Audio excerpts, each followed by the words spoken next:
Kenmore City Council is now in session. Pursuant to RCW 42.30.1110(1)I, the City Council will enter into an executive session to discuss pending and potential litigation. This executive session is slated to last 30 minutes. Final action is expected.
All right, Kenmore City Council is exiting executive session. No action is being taken. We are now going to go into a study session on integrated aquatic vegetation management plan, and we'll be doing that out at the tables in front of us.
Good evening. Guess we get to be the test subjects for this new study session format. So hopefully we'll see how that goes. Seems a little more cozy. Thank you for having us here this evening. We are here to talk about the primarily our 2024 work plan for managing aquatic vegetation in Lake Washington and Sammamish River. And I've had invited a few guests to join me this evening, so let me just do some quick introductions. From Herrera Environmental, I've got Rob Sazette he's the principal aquatic scientist with Herrera, and Eliza Spear, who's an ecologist with Herrera.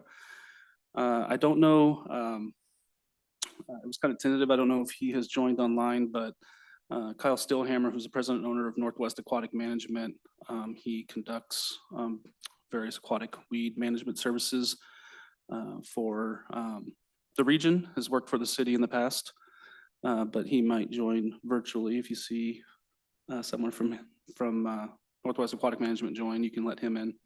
And I'm also joined by Charlie Parks, who's the city's environmental services technician, and in particular, he kind of oversees our bacteria monitoring program. So when we get to those conversations, I've invited him to join. And I did. Eliza, yeah, sorry.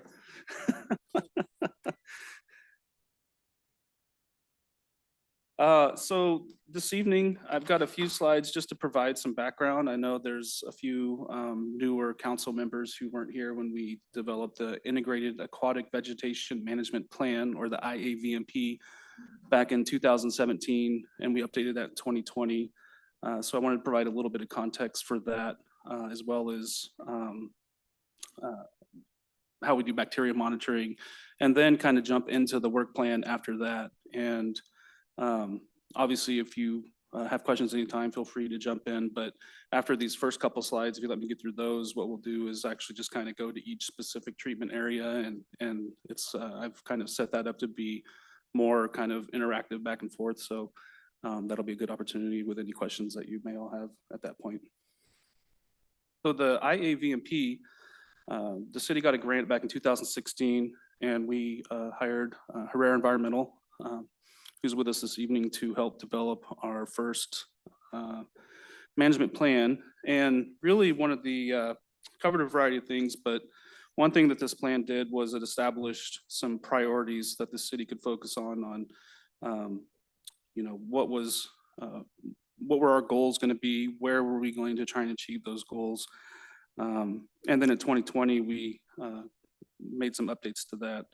So at the highest level, really what we're looking to do is control regulated noxious weeds in Lake Washington and Sammamish River, and also dominant noxious weed species that come up in our public areas. So we really focus on the shorelines of our city-owned parks along the river in Lake Washington.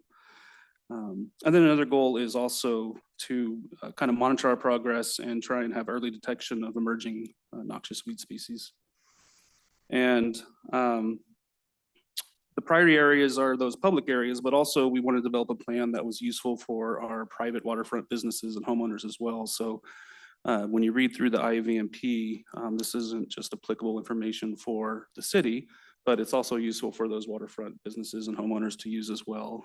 And when we conduct occasional plant surveys, for instance, in the lake, we don't just go and look in those public areas. We actually do the entire shoreline so that everyone can get a good idea of what's growing where and what abundance and what species are there. And our management goals that we established really focus around a few major points, including reducing the impact on boating, particularly smaller watercraft, smaller motorboats, providing clear and clean water for swimming, where we promote swimming in our parks, and then maintaining a healthy environment for fish. So managing noxious weeds has a lot of benefit for the aquatic biology in the water as well. And then in 2020, we did some updates to the IVMP, and one of the additional management priorities that we included was to start looking at the control of native vegetation, that particularly if it inhibits recreational and business use of the water. So not only are there noxious weeds out there, but the native plants, when left unmanaged, can actually start having impacts on the cities achieving some of these goals that we've set. And then in that update, we also, through council's direction, focused a lot more on the non-herbicide treatments whenever that's feasible. So we saw some new tools kind of put in the tool belt for some of the activities that you'll see later in the presentation. We updated the work plans for the city's treatment areas in that update.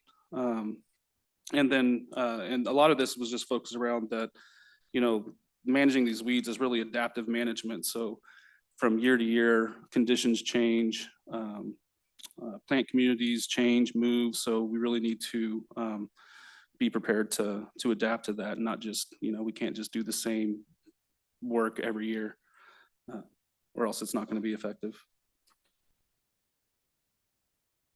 That was kind of a quick IAVMP 101. This next slide, we're going to talk a little bit more about managing bacteria levels, which is actually, the IAVMP doesn't go into a great detail about this. It does mention it, but managing bacteria regulations is usually found more in our TMDL program and then our swimming beach monitoring. So in other plans and regulations that we have. But we do monitor bacteria at several locations around the city, and Charlie Parks, who's our environmental services technician, he really oversees the collection and analysis of our bacteria samples, and I've asked him to join us so that he can kind of briefly describe how our bacteria monitoring programs work. And then when we get to the specific treatment areas, there'll be a section in each one of those where we can actually, Charlie can go into more detail or answer questions about trends and results that we're seeing in those particular areas. But right now, I was just going to let him kind of cover the kind of overall how our bacteria monitoring program works. So we have two primary bacteria monitoring programs. One is a mandated program from our NPDES permit with the Department of Ecology, and that is the Swamp Creek and its high priority sub-basin Muck Creek. So we have a total of 8 sites that we sample on a monthly basis year round. It's a long-term monitoring program analyzing samples specifically for fecal coliform bacteria. The second bacteria monitoring program is on a voluntary basis based off of King County and Department of Health recommendations in their current program. And that is currently at 2 city recreation sites, Log Boom and Thlockwadis. At those sites, we take weekly samples during the seasonal recreational months, typically early June through late September. And we take 3 samples at each of those locations, so a total of 6 samples per week, and assess those for recreation safety through E. coli bacteria monitoring.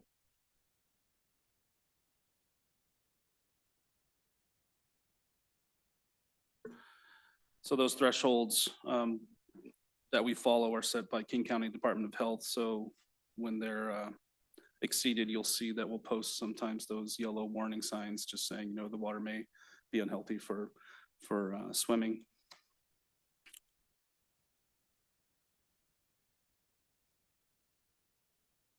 And then last, before we kind of start jumping into this year's work plan, just a kind of a quick recap over the last few years.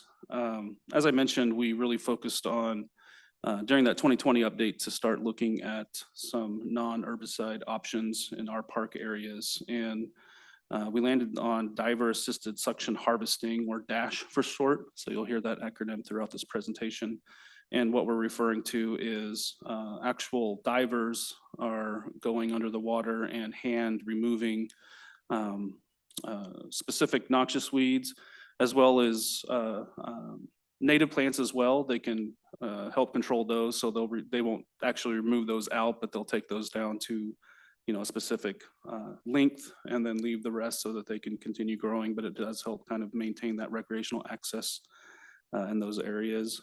And in Log Boom Park, we started doing that after the update, but it's been a little sporadic. Obviously, with 2020 hit, we had COVID issues that went on for some time, and then both Log Boom Park and Tuacahidis were under construction at various points. And so treatments weren't applied during then, but otherwise we were doing DASH at all three of our parks. Rhododendron, we also go around the small pier that's located by the bridge and actually extend that over to the boat launch adjacent to that area. And then in Log Boom, we also, per the IVMP, we do shoreline raking through there, and we actually do that with our own crews. So they will periodically go in there and remove a lot of the weeds and material that get washed up on the shore there as a management action. And then the graphic that you see there was actually the spring survey that Herrera periodically conducts for us. So I'm sure they can go into more detail on the next slides, but the last one we did was spring of 2022, and they actually go out and will kind of measure the relative biomass of the plant growth along the entire shoreline throughout the city. And then they'll identify dominant species growing in those areas. So we kind of get an idea of where the plants are growing, to what relative abundance, and then what the top species in those areas are. And that really helps us kind of plan the next year or two's work accordingly.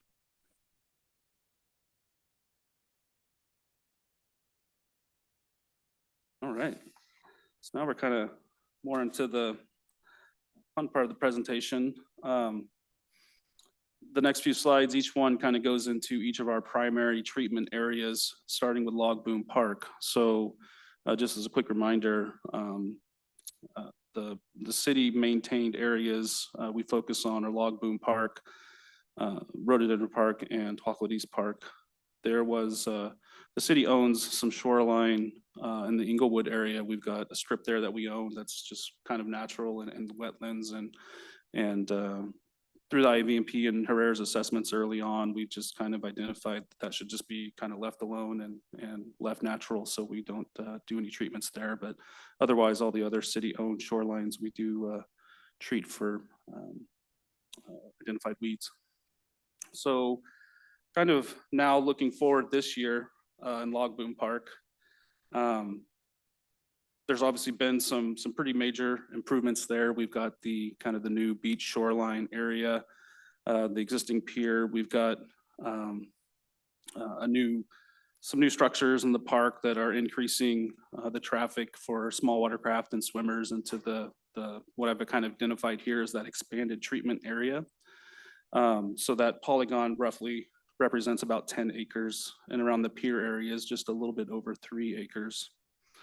And so my direction, kind of starting the last treatment season, was that we wanted to start expanding the weed and vegetation control into this expanded area now that we've kind of promoted more use of this area and more of the public is wanting to get out and utilize this area.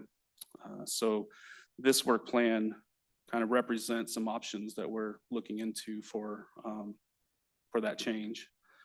And the dash that's been conducted to date has just been kind of in that yellow area. It's a smaller area, and it's, you know, it is effective. They can target, you know, specific plants for removal, so they'll fully remove noxious regulated weeds, and then they can, you know, like I mentioned earlier, native plants they can control, kind of, you know, get those down and manageable for recreational access.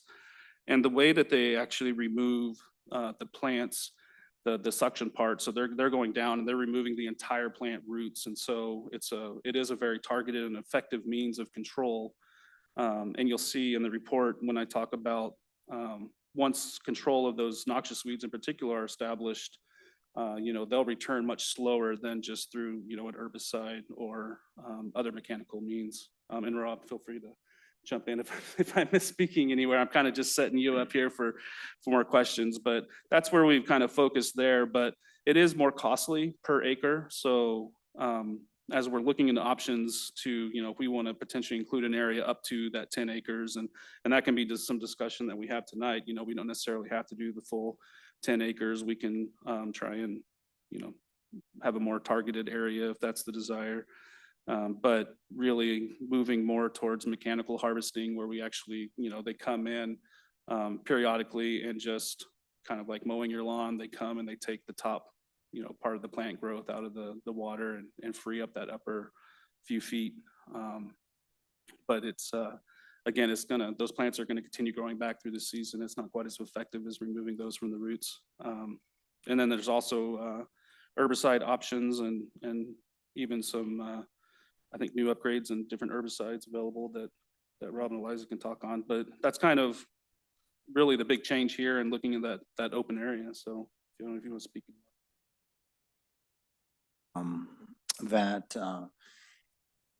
The plant growth is very different within this, both the existing and expanded area. And the primary noxious weed is milfoil, Eurasian water milfoil. And it's fairly abundant around the dock, and that's why we recommended diver dredging around there to target that Eurasian water milfoil primarily. There's some Brazilian Elodea, but not very much.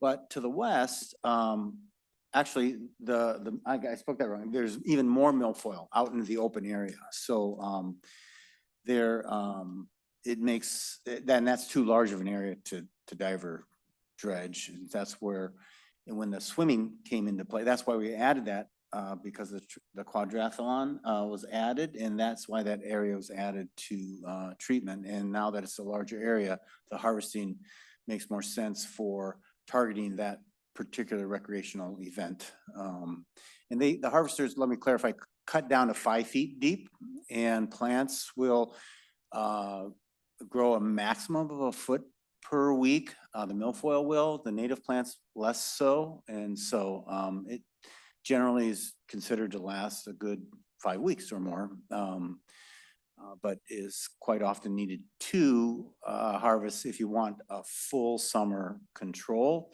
But if you're just targeting this particular event, one harvest would be enough. But with the diver dredging, we don't have good data to know, but we expect that you get much longer term control because they're removing the roots of the milfoil, not just cutting off the top. So as Richard alluded to, and that's the two options that we're looking at there, yeah. With the herbicide that you mentioned, there is a new herbicide that was is now permitted in this state. It's called Procelicor, and it's very selective for milfoil. It only kills milfoil, and it also works really well because it has a very short contact time. The problem with most herbicides out here is they get diluted from all the ways, and they haven't been very effective, honestly. But Procelicor has like hours of contact time, is enough for the plant to absorb it and effectively work. So it's been found to be very effective in open water areas to kill milfoil. The reality though is if you just go in and just kill the milfoil, you're still gonna have a lot of native plants, mostly native plants, obscuring a lot of the swimming in and some of the boating area as well. So those are the pros and the cons of those two methods that we need to weigh in. And part of our wane is gonna be dependent on what we see out there as well. It's been a couple years now and there's been some management and we expect kind of similar conditions, but we won't really know until we take a look at it. Can you, so the Priscillacor will target the milfoil, so if we were to look into an herbicide option, would we need to perhaps use some other herbicides to target the other plants or?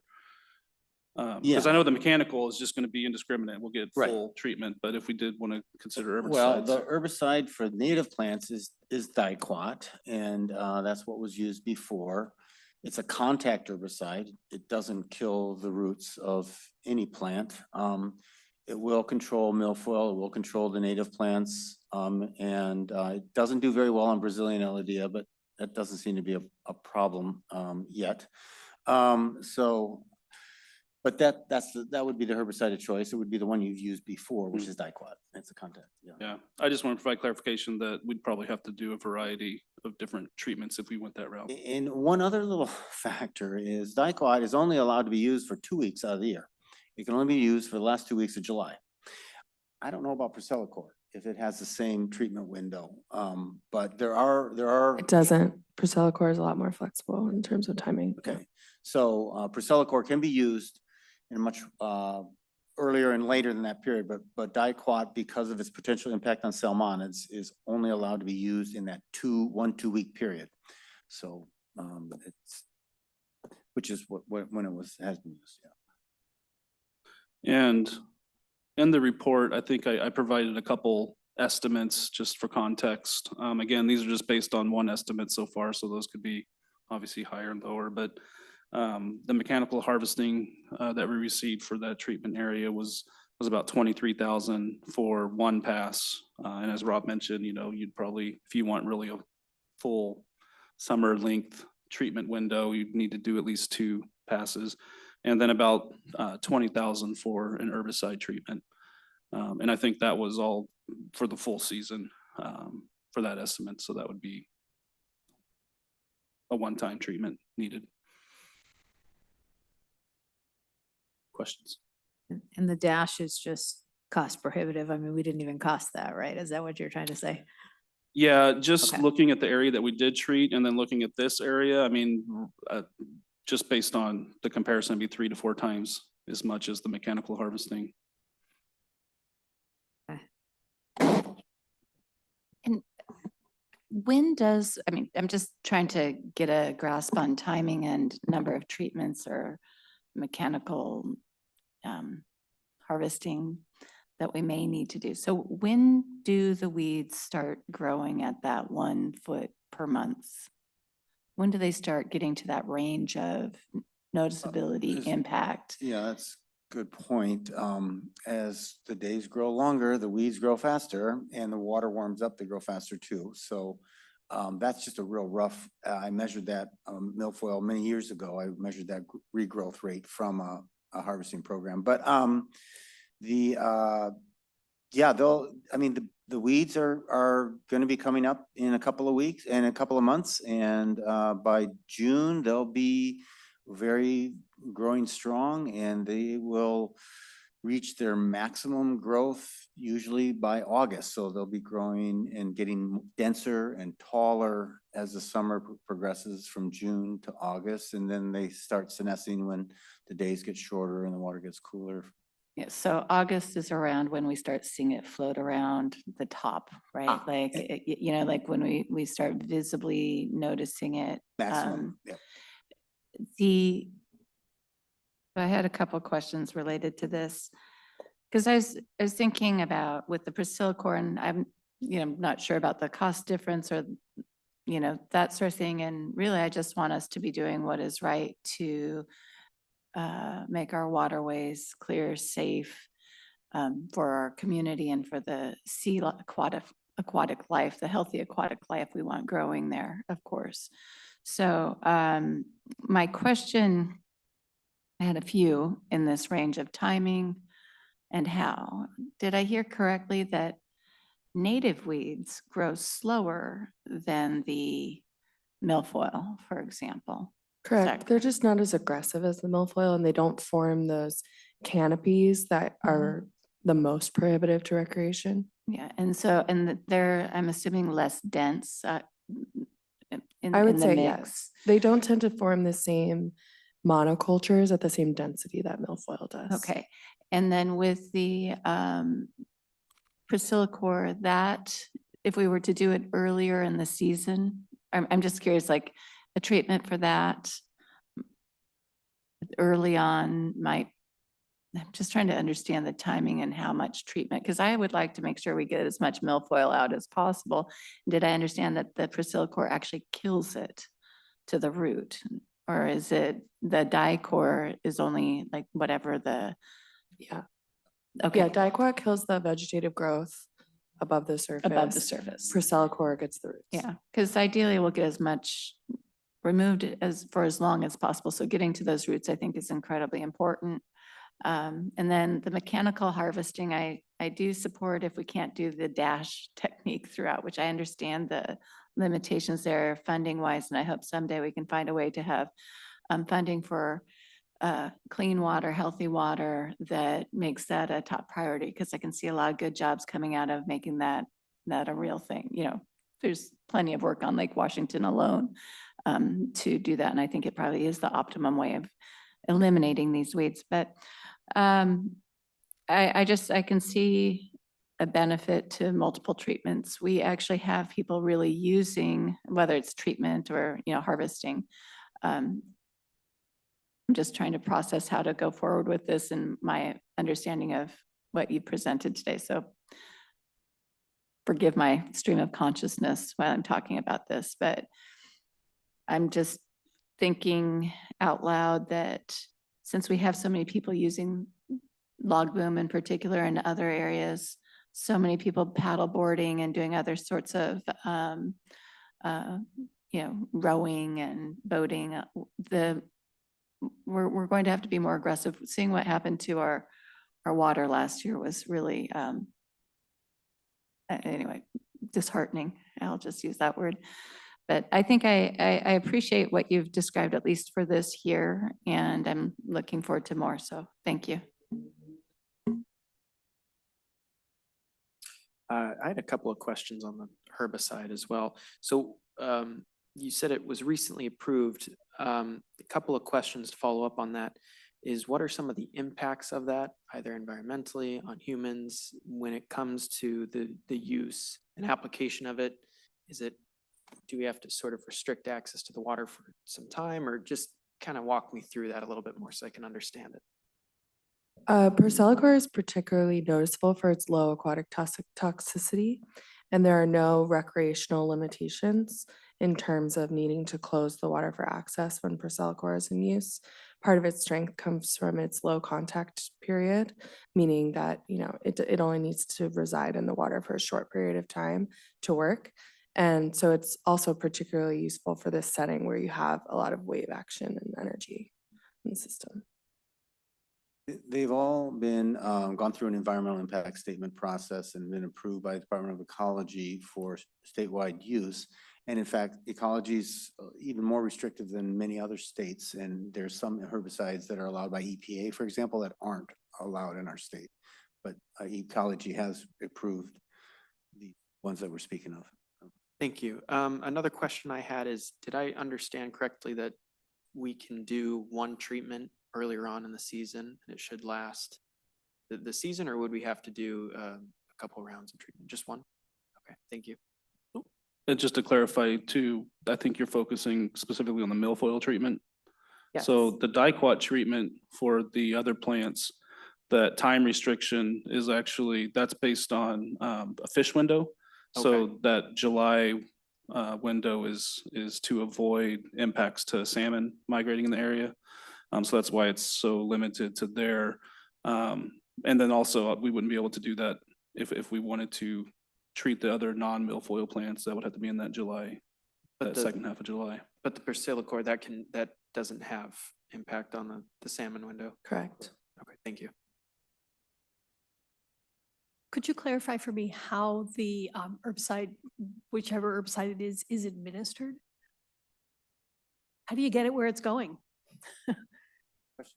How's the herbicide administered? Like, Oh, it's injected underwater through throughout a boom with some injection points from the back of a boat that goes back and forth and injects it directly into the water underneath the surface versus spraying it.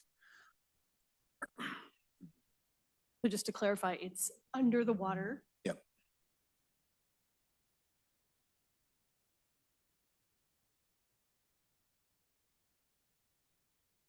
I have a few questions. Thank you for this great presentation. So I'm just going to go back to Dash for just a minute. So do we think, I mean, clearly it's more expensive in the short term.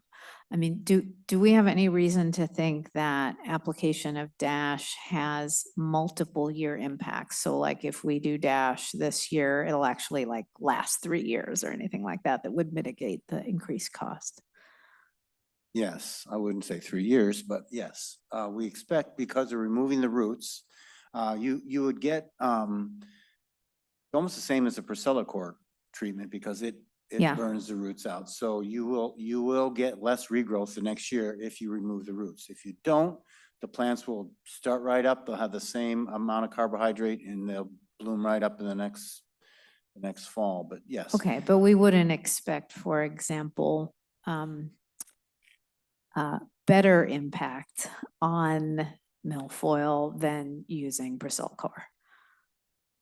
Correct. Okay, okay. Do we know? So we're not the only Lake Washington city with beaches. There's several. So what are our neighboring cities doing? We all have milfoil. It's all over the lake. So what are they doing?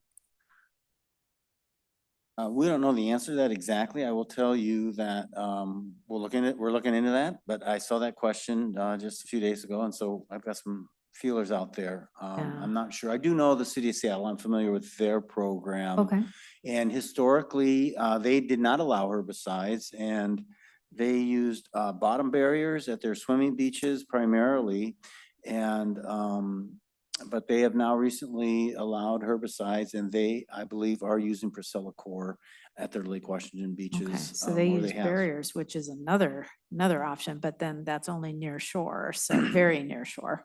Yeah, So, and I yeah. will also say that their beaches typically are really dominated by milfoil. This is unique to the lake. Most of the lake is covered in milfoil or Brazilian Aldea.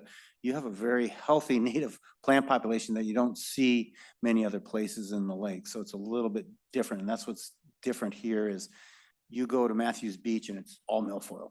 And Well, the swimming area there is in good shape. I well, think that's true. beyond Yeah. the rope line Yeah. is, of course.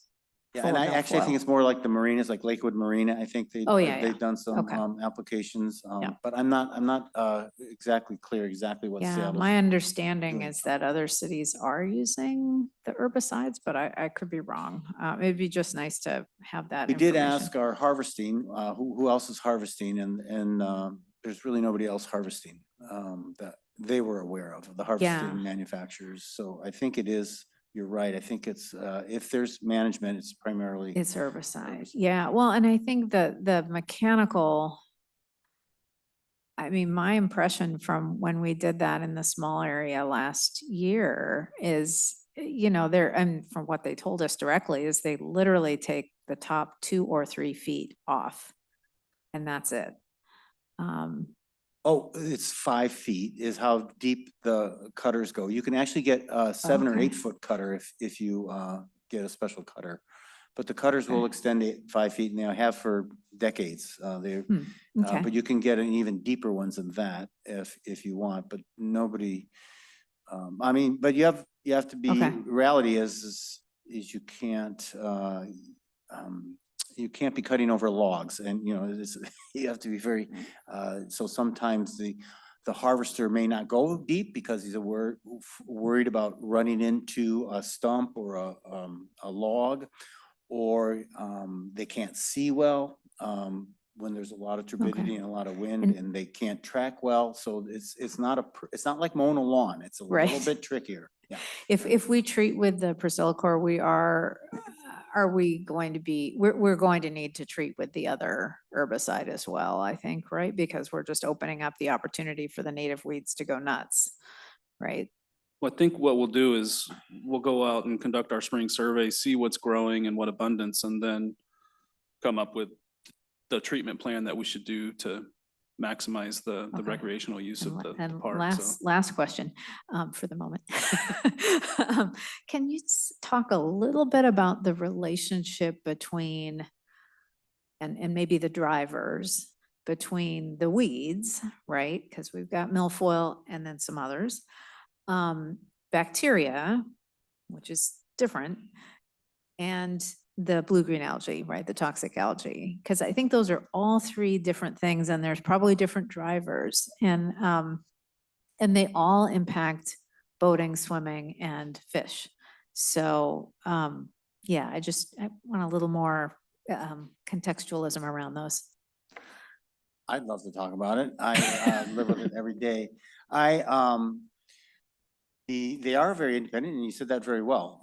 They are different drivers. Drive the fecal bacteria come from fecal sources, and the presumption here in these parks are primarily waterfowl. Are likely the primary source of the fecal bacteria. We don't think that there's sewers leaking out there, so we don't think it's human fecal bacteria. We think it's waterfowl bacteria, but it's also beavers, and it could be other animals as well, but it's an animal source primarily, and they get to be problematic partly with if there's low circulation or just high density, and so it's very difficult to predict where and when these high concentrations will be observed because it has so much to do physically as well as the source. The cyanobacteria or the algae are growing out in the middle of the lake and typically grow kind of deep and then rise up and bloom up and create a scum at the surface, and that blows to shore. So you happen to be at the shore side of a lot of algae that's growing out in the middle of the lake. So it's not just growing here in the water, it's actually accumulating here. So the fecal bacteria tends to be deposited by animals locally and then get diluted out, whereas the algae tends to grow regionally in the lake and get blown to shore depending on the winds. What are the drivers of that and the drivers? of the Nutrients drive the algae. So Lake Washington's been eutrophying like all lakes do naturally, and we call it cultural eutrophication, but there's an enrichment of nutrients from stormwater supplies, but it tends to accumulate in the sediment, and then it circulates back up from the sediment. It cycles back up, it dissolves into, and that's where the nutrients, the algae get their nutrients during the summer. And that the weather affects a lot with how much if there's a lot of wave action, they don't float up. If they grow really fast, they float up. If things calm down, then it's all kind of a lot of physics involved with the timing, and it's very impossible to predict. And the reason I asked about drivers was, if we can get to the drivers, then maybe we Yeah, can I slow mean, this stuff there's down. some concern, and I know Arrowhead Point is very concerned that the plants are decaying and providing a nutrient source for that algae. And actually part of our scope of work is to investigate that, is how much is being locally sourced nutrients fueling the algae versus regionally in lake water body. And we're gonna look into that, consult with King County scientists and do a little bit of testing ourselves. No, we were really excited when we opened up Talkwadies last year, and then we saw the massive kind of algae blooms that we were getting in the lagoon there. I know you talked about it a little bit in your in the agenda bill here, but could you talk, or Richard, either talk a little bit about kind of plans to tackle that a little bit, because that's an important kind of piece of recreation for our residents, and people were having trouble getting out into the water there. We can jump to that park. I think maybe I can give Charlie just 30 seconds to finish the question on the bacteria, but he's been monitoring the last couple of years there. I don't know if you want to give a quick recount of what we're seeing there for bacteria levels. Sure, yeah, just from an objective standpoint, at least for Log Boom Park, for the last couple of years, we've been seeing in general, very low bacteria. So, fecal coliform and E. coli bacteria levels have, typically been much, much lower than what we see, either specifically in Swamp Creek or at Tlacquadees. On a geometric mean perspective, I'd say it's about a fifth. It's reaching a fifth of what the actual geomean limit is through Department of Health on an average basis. So like last summer, it was not closed once or advised to be closed once due to bacteria levels. Years before that, the metrics were a little bit different. They actually, King County Department of Health revised what their public health metrics last year. So years before that, it was closed on maybe a once or twice a summer basis.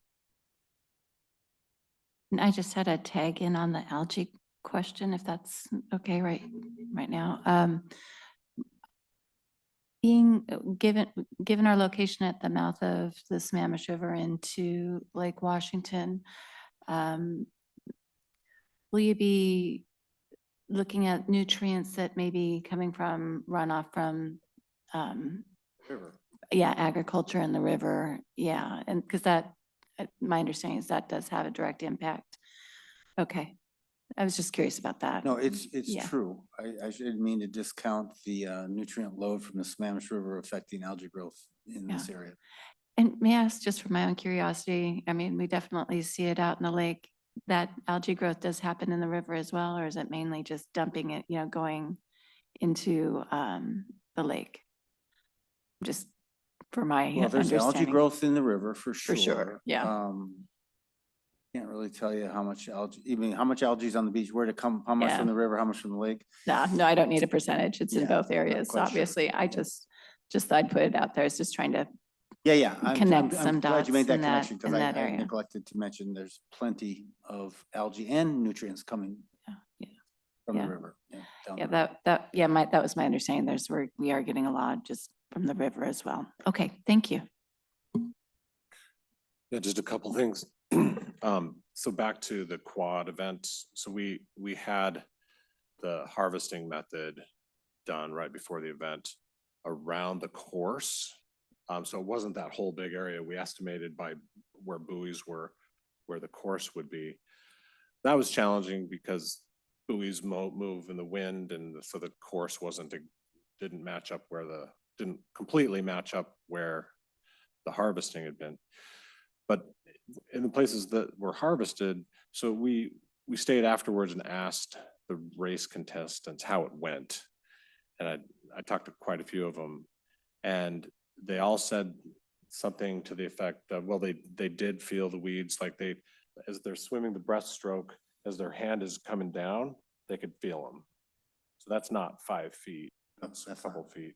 Yeah. And then if they had to rest and, go vertical, then they definitely their feet were definitely feeling the weeds. So this harvester didn't go 5 feet. But, yeah, and what happens is the weeds kind of get blown over, so you're right, they tend to, and then they'll come back up again, and so. Yeah. They cut to 5 foot depth, but that doesn't mean they're making a nice haircut. Okay. Completely effectively. There's an effective cut versus the depth of the cutter. The depth of the cutter goes to 5 feet, but that doesn't mean It actually, they're achieving that. yeah, got it. Okay. Then if you can go to the Tlacquadees Lagoon slide. Richard, you've been investigating a special way to approach organic growth there. Can you talk to the council about that? Yeah, so kind of shifting gears here. So that lagoon is even before we made the improvements, algae growth there has been heavy before. So this isn't something new. I just want to make sure that everyone's clear on that. But yeah, we have, I've been approached as I've reached out to different folks on some different techniques. Aerating the lagoon seems to be a popular choice, but I've had some conversations with Rob and Eliza, and that's actually also in the scope is we're gonna evaluate some options there. I think Rob think, aeration could definitely be something we look at, but that might not be the only option. So I've scoped the work with Herrera to look at some options. And I don't know if you have some early on thoughts that you want to throw out there. Yeah, I mean, you were proposed, Lake Defense gave you a proposal for an interesting device that I hadn't heard of, but it actually uses a combination of sonication, which actually uses ultrasonic waves to burst the cells. And then it adds oxygen in a nano bubble form, so it's an efficient oxygen transfer mechanism to keep the oxygen levels to help oxidize the organic matter. So it actually does both kill and enhance the degradation of the organic matter, rather than either one doesn't work as well. But together, I just thought it was an intriguing concept, and we're gonna definitely look into that. But you can use sonication in and of itself. You just send out waves and it lyses the cells indiscriminately of what species they are, and or aeration, and there's different types of aeration. The more traditional big bubble stuff that you see in ponds, or this nano bubble stuff, which is super microns small, and it really doesn't create a circulation problem, but it actually dissolves, and that high oxygen content helps the natural bacteria degrade the organic matter. But quite often it does other things like affects pH, and it can promote good algae over the bad algae, I should say, the green algae over the blue-green algae. But it's just it's a little unpredictable. That's all. It's hard to know, but we're gonna look into those things. I didn't mean to get too much into the science here, but there is a lot that can be done. And there's also a hydrogen peroxide algicide that is very commonly used, and also has no swimmer or aquatic resource impacts. That would be something that's also obviously much more economical, and it's not like a chlorinated herbicide that sticks around. It's just hydrogen peroxide is what it is, and it oxidizes the algae. So we'll look at those things. And then another issue with the lagoon too, and I can let Charlie speak to it again, but this is where we really see a lot of lingering and ongoing bacteria levels that Charlie can speak a little bit to.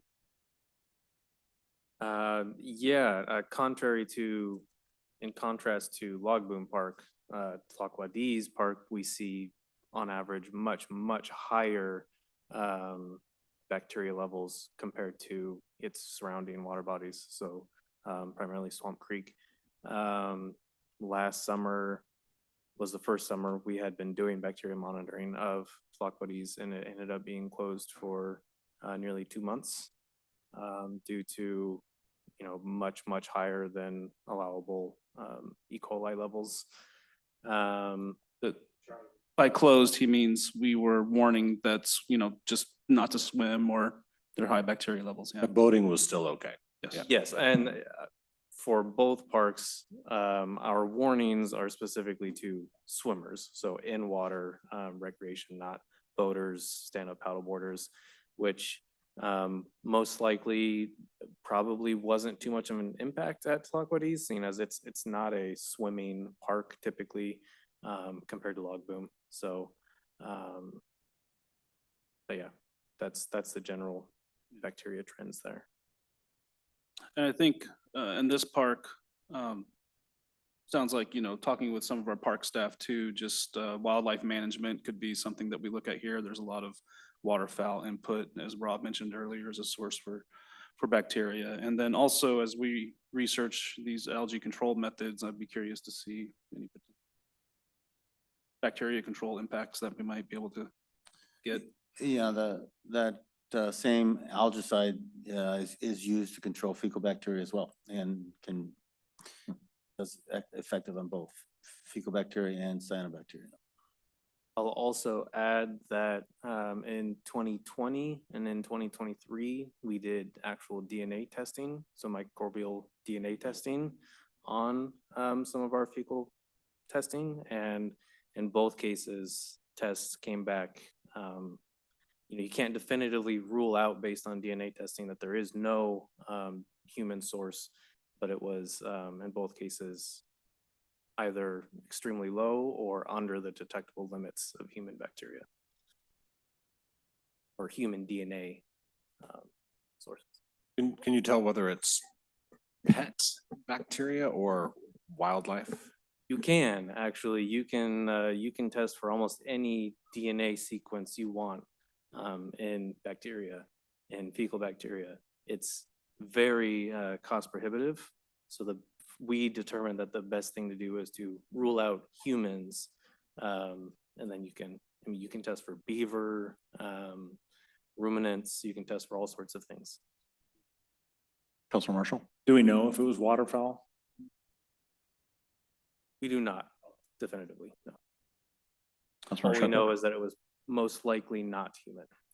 And I just want to underscore what I think I'm hearing in general. So in general, Tlahuelis is really about algae and bacteria. And log boom is really about weeds. Is that a kind of a big picture message, or am I missing some things? And because the real reason I say that is because the interventions are quite different that we're talking about.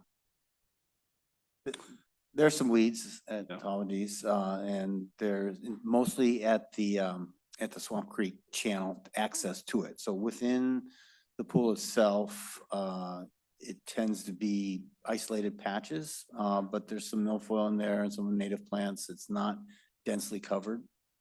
So, but it is fairly dense just at the entrance. So there isn't a recreational obstruction for boaters. And log boom, we know we're not talking about bacteria, and it sounds like the algae has not been as bad at log boom either, right? Is that? I think the last, I don't remember the exact year, maybe 2017, 18, we had 1 week where we did have some algae growth there, but that's the only time since I've been here that we, and I'm talking the toxic algae, the blue-green algae, yeah.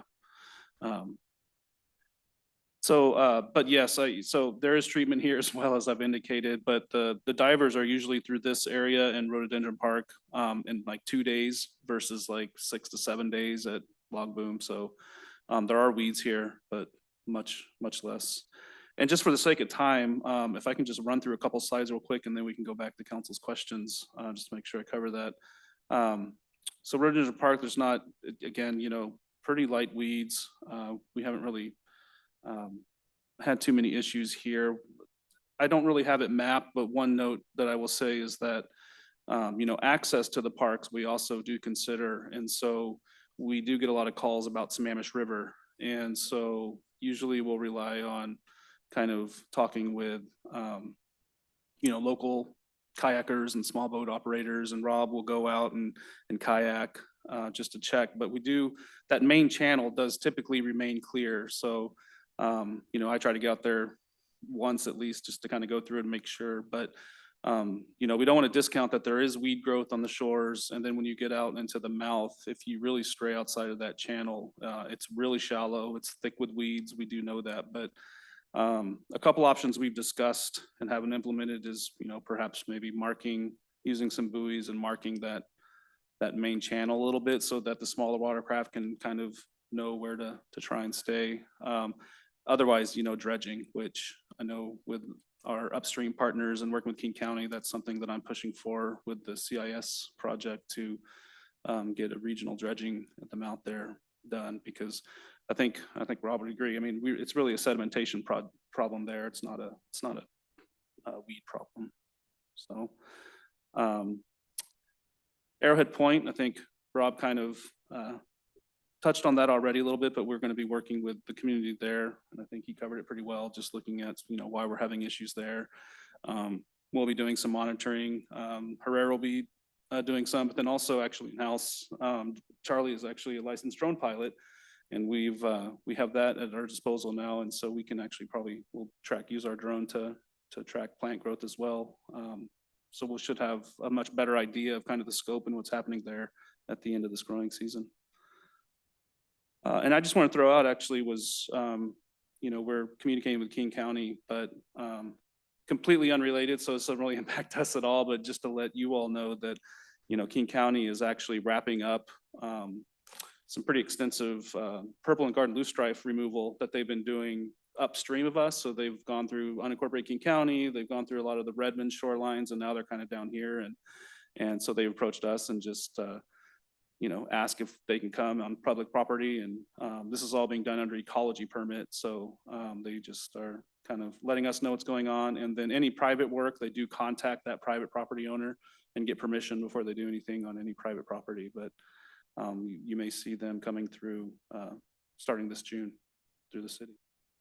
And then just real quick, next steps too. So what are we going to do with all this? So the spring survey, as I think we mentioned several times through this, we really rely a lot on just kind of figuring out where is it, how much is it, and what is it, and then adapt accordingly. So while Herrera's kind of doing that work, what I typically will do is actually just go ahead and start getting bids for different options just to be ready for, what we might see. And then when I get those reports back, I'll connect with Rob and Eliza and we'll kind of formulate a game plan. And then that's usually when we'll come back, because then you all authorize those contracts to hire the contractor. So we may come back and say, here's some options. We can do herbicide for this much, we can do dash for this much, or we can do mechanical harvesting for this much. And then that's, so that'll probably be the next time you see me. Don't be surprised if we come back with a recommendation for herbicide in that log boom area. Yeah, so I know in that 2020 update, that was very clear, look at non-herbicide options, but I think that hopefully with what we presented today, and then if there's any follow-up questions, feel free to contact me. Rob's a great resource on exactly what they're doing, how they work, and all that. Councilor Lucis. Yeah, really quickly. So you said it takes about 6 to 7 days for the divers to clear out around Log Boom with what they're doing right now. Approximately, in that same area, how long would it take to administer the herbicide? It's 1 day? Well, one morning probably. One morning? Yeah, a couple hours. All right, thank you. Councilmember Sassen. I appreciate, Richard, that you identified July as a window that would be relatively salmon safe. And we've talked a lot about recreation uses of our waterways today, and I just want to reiterate the priority to be as salmon safe as possible. So, Any other questions? All right, thank you very much. I like this format. This should keep doing this. And council is going to go back to the dais now.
Oh, take care from the mailbox.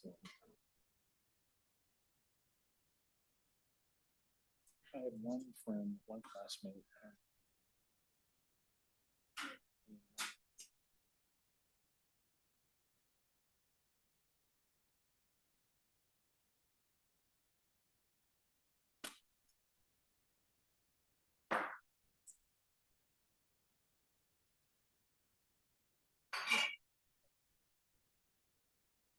Code.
Check.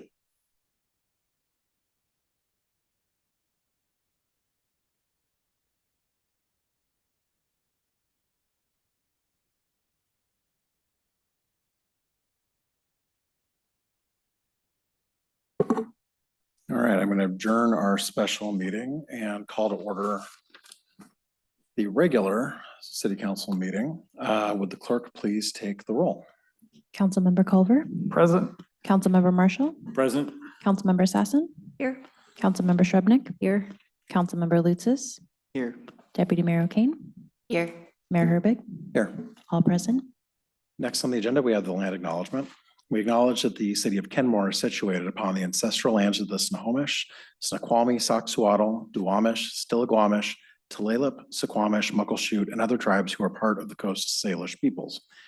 We recognize and express our deepest respect for their enduring stewardship and profound relationship with this land, which they have cherished and protected since time immemorial.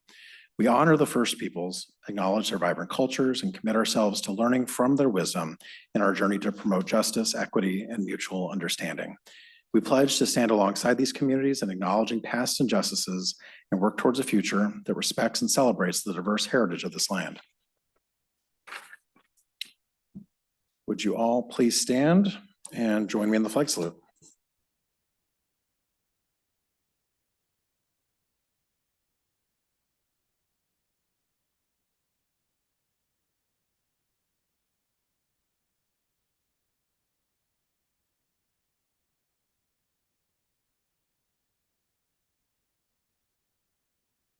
Next on the agenda is approval of the agenda. Unless there are any objections, the agenda will stand approved as published.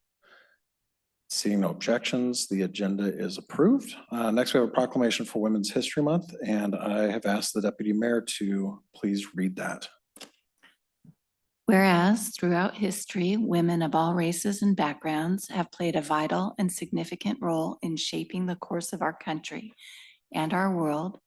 despite facing barriers and discrimination based on their gender, sexual orientation, race, and ethnicity. And whereas women have made innumerable contributions to every aspect of society, from the arts and sciences to politics and activism, and have worked tirelessly to improve the lives of others. And whereas the voices and stories of women have often been silenced or overlooked in historical accounts, and it is important to recognize and celebrate the contributions of women from all backgrounds. And whereas women have been leaders in every major social and political movement in our country, including the suffrage movement and the civil rights movement and the labor movement and the LGBTQIA+ rights movement and the environmental movement, among others. And whereas women have made significant contributions to these movements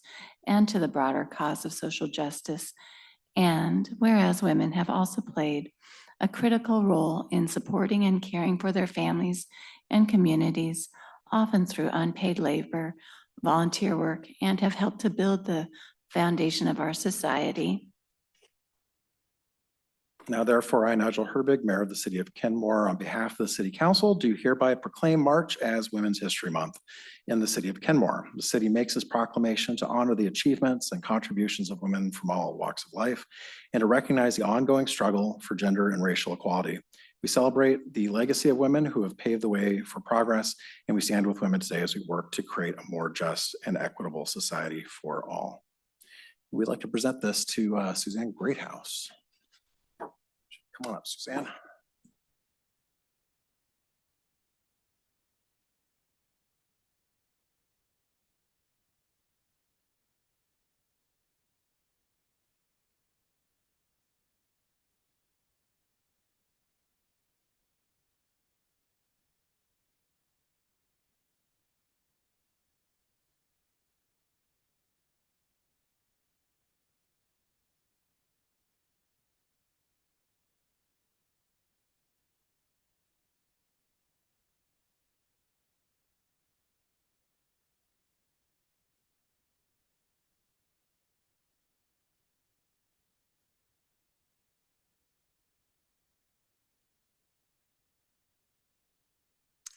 Hello? Yes, okay, it's working. I appreciate you acknowledging all of the contributions for women. I've brought a display that I've got out in the lobby there that's got possibly a face or two that you may recognize on it for having given contributions in the past, in the more recent times as well. Another thing that I'd like to ask you and the audience and anyone listening is if you have a story about a woman in Kenmore who has made a difference in your life, if you'd share it with the Heritage Society. We've got part of our website devoted to women's voices. Another thing that we found when we've gone out and tried to get stories from women is that they typically say or suggest that they're not worthy of being recognized, that they haven't done anything that's important. And typically this is far from the truth. So we have a lot of work to do to acknowledge our mothers, our sisters, our friends, everyone who's been contributing to this great Kenmore. So if you have any stories, please reach out. I thank you again for the proclamation. Thank you so much. Mr. City Manager, where's the fun? Let's turn that over to Tracy Banashinsky. So the momentum of her work at Wallace Swamp Creek continues to build. And take it away, Tracy. Thank you, Rob. Hello, City Council. I know you all know me. So for the listening public, I'm Tracy Banashinsky, a Kenmore resident and community volunteer. So I'm really pleased to be here during this segment of your meeting to talk about Swamp Creek Habitat Restoration Project. It's one of my favorite things that I do, and I love sharing about it. And we definitely had a lot of fun and made a lot of connections and got a lot of work done this past weekend at Wallace Swamp Creek Park. 35 volunteers put in a collective 90.5 hours of work on Saturday, clipping blackberry canes, pulling ivy, and digging blackberry root balls and holly. We also planted trees, about 10 native conifers, to create a new baby forest where there had been just lawn. And I want to go back to the turnout for a moment. So 35 volunteers is not our largest turnout ever. That would have been 55 people on Martin Luther King Jr. Day of Service in 2023. But it's the largest that I recall for a regular work party, which this was. So it didn't have anything else attached for it to encourage people to come out. It wasn't Martin Luther King Jr. Day of Service. It wasn't Earth Day. It wasn't Orca Recovery Day. But it was just a regular Saturday, and that was enough to get 35 people of all ages out of their homes and working community for the benefit of our park. And I didn't think much about the turnout beyond, wow, that's a lot of people when I was standing with them out at the park. But when I sent a recap to the city, as I do after every work party, it was pointed out to me that the 90.5 hours that these volunteers put in is more than 2 weeks of an FTE. And we did that in 3 real-time hours. So turnout won't be that high at every work party going forward, and that's okay. It's pure joy and such a gift anytime anyone shows up for any amount of time for me. That people come out for this project gives me so much hope, especially when I'm out in the field with them. And I hope that it gives you the same hearing about it. So thank you for supporting this project in Kenmore, and you're all welcome to join us anytime. Thank you so much, Tracy. Really appreciate all of your leadership and everything you do. In my close to 30-year career, I don't think I've ever seen anything quite like this. So it's pretty amazing. If you could put up the slide one more time, to go to that last slide. Some of you may have seen caution tape. So to give an extra dose of fun, what happened is these volunteers were clearing out these big brambles of blackberries, they uncovered an old illegal dumping site. So they found ancient garbage from decades ago by clearing out all these blackberries. So that's a problem that's now been transferred to the city. So because we didn't want anybody stepping on nails or anything, so we cordoned it off like that, and we're gonna have our crews come and deal with that. But it's amazing what you can find out there, not just critters, but ancient garbage as well. So thanks again. Thank you. Next on the agenda, we have public comments. We want to welcome everyone to the council's meeting. Please address your comments to the mayor and the council. You'll have 3 minutes to speak. If there are more than 20 speakers, time will be reduced down to 2 minutes. The clerk will call your name when it is your turn. The presiding officer may choose to alternate between in-person and online comments. Please state your name and city of residence and keep within the allotted time. To make every person feel welcome and safe here, please refrain from booing, clapping, heckling, yelling, or other interruptions. The meeting is recorded for transparency. Thank you for being here and for sharing your input respectfully. Madam Clerk. Thank you, Mayor. We have 8 individuals signed up for on-site public comment, starting with Mariana LaSalle, Mallory Jarvis, and Jeffrey Pooley.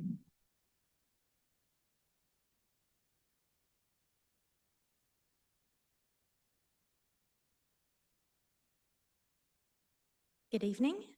I'm here tonight to talk about bike lanes. I was part of the cyclists that were consulted about the intersection you're going to talk about later during the evening. And I first would like to thank the city staff for organizing this because it was great, a great outreach. And I think that the design that you will see tonight reflects the discussions we had, all the cyclists and the city staff. And it's a complicated intersection, and I think it's not the perfect design because it would need to redo the whole intersection all at once.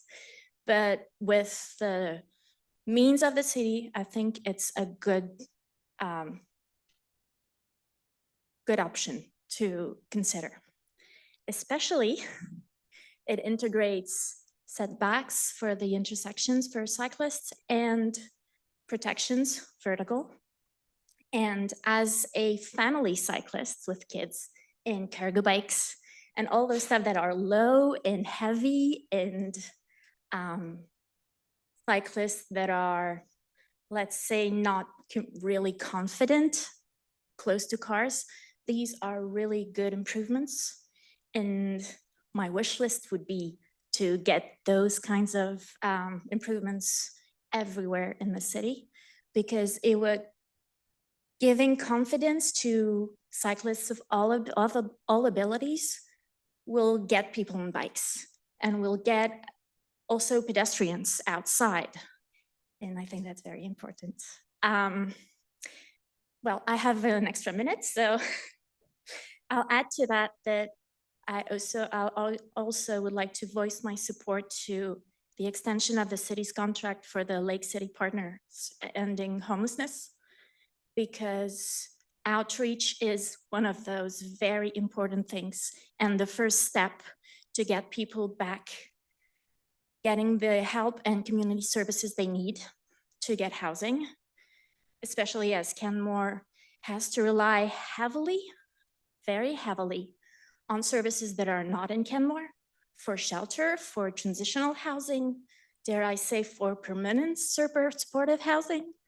And this is the first step to get them somewhere else in King County to get back on their feet.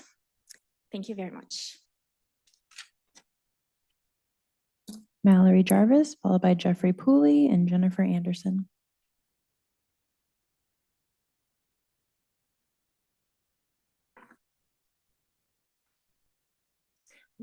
My name is Mallory Jarvis, and my family and I have lived in Kenmore since 1995. I want to thank each of you for your service and sacrifice to help govern our city of Kenmore.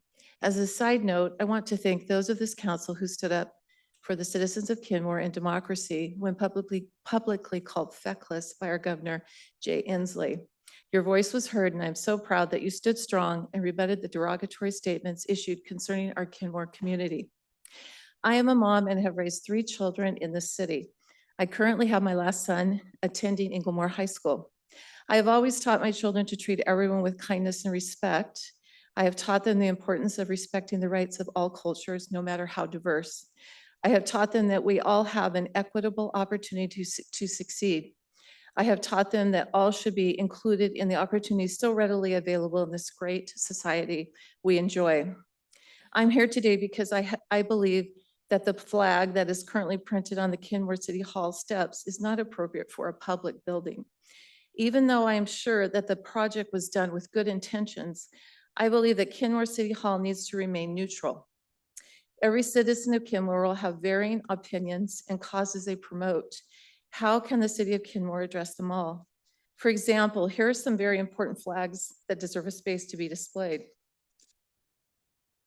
PTSD awareness flag, stop human trafficking flag, first responders flag, and I think I had one more. Well, I forgot it. Here it is, suicide prevention flag. So we have lots of important flags out there. At the last city council meeting, Kenmore citizen Kevin Hogan argued persuasively that if you were going to try to turn the stairs of this public building into a public canvas for private flags, then in the name of diversity, equity, and inclusion, multiple movements should have the right to paint their symbol on these stairs for a defined period of time. I concur with his argument, or better yet, why don't we make the steps of the city of Kenmore neutral for all of us? Good old gray concrete leading to our beautiful city hall where all ideas and all people are welcome. Lastly, we have to be really careful, in my opinion, that DEI doesn't become divisive, exclusionary, and intimidating. What a specific flag / statement means to one person may have an entirely different meaning to another. Our city hall has to remain neutral so that everyone feels safe and welcome. Thank you. Jeffrey Pooley, followed by Jennifer Anderson and Tracy Bonashinsky. Good evening, Council. Jeffrey Pooley, Kenmore resident. Mostly I'm here to just express my support for some of the changes that are being proposed regarding the Juanita Simons Road bicycle lane improvements.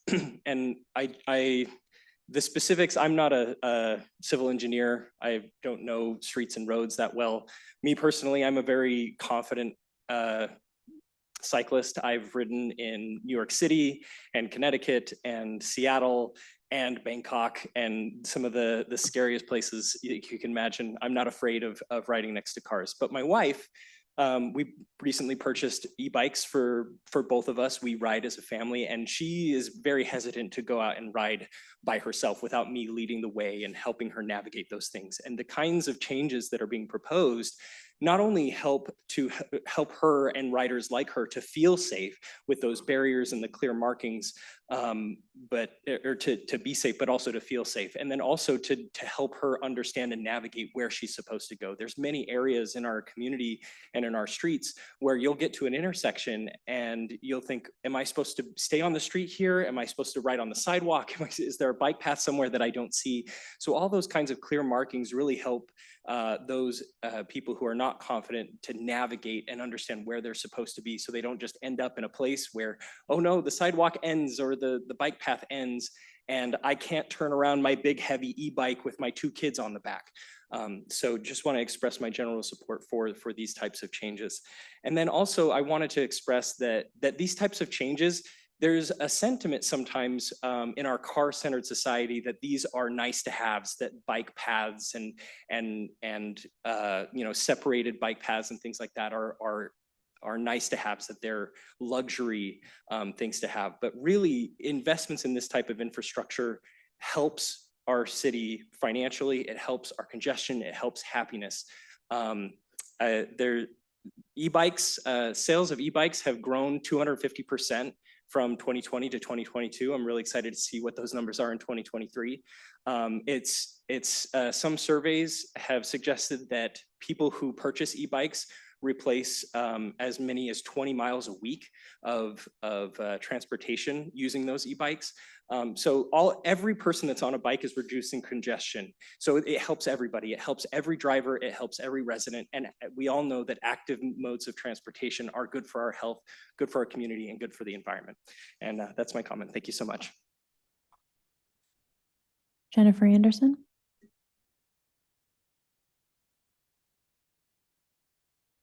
Good evening, Mr. Mayor and Council. My name is Jennifer Anderson. I am a resident here in Kenmore. My trusty steed Hildred is parked in the back of the room. You've met her before.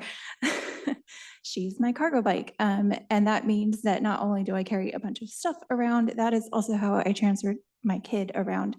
And I'm here to talk to you tonight about the proposed changes. You're going to hear about the intersection at 68th and 170th, which also could be Simons and Juanita, depending on who you talk to.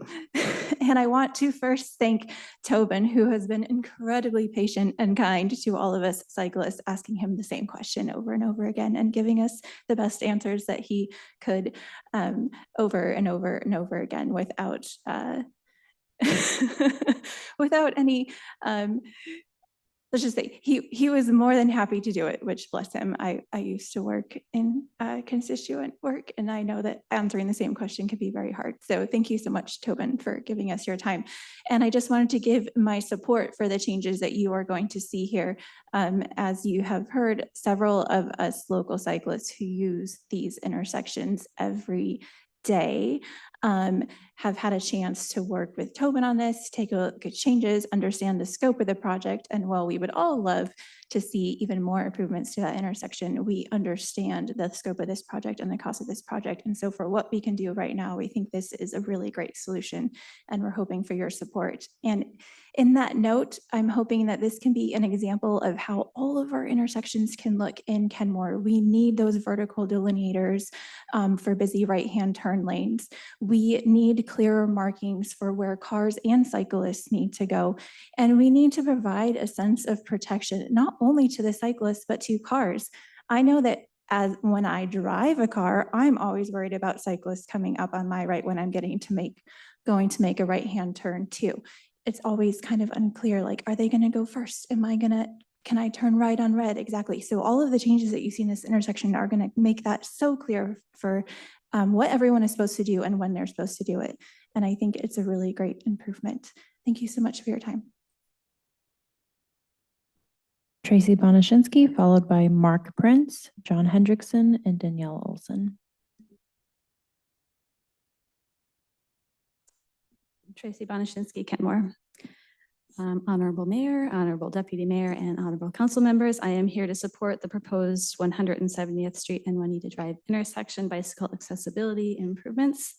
They are a good start and consistent with city priority number 3, enhance multimodal transportation, including pedestrian and bicycle safety, and supportive of priority number 2, implement the adopted climate action plan. Getting more people out of cars and moving around our city in other ways would help reduce our carbon emissions. I'm not currently a bicyclist, but I would very much like to be. I live just far enough from our downtown core and Safeway to make walking to do errands a bit much. It'd be hard to get back with all those groceries, but not so far that I really need to use a car. I've been contemplating an e-bike as a good solution for a while now, and having more bicycle-friendly and safe infrastructure would go a long way toward helping me make that leap. Because honestly, right now I hear enough stories about bicyclists getting hit and such that it doesn't feel really cozy to me. So thank you so much for your service to our community and considering these improvements. And as always, I appreciate you all. This concludes my remarks this time. Mark Prince.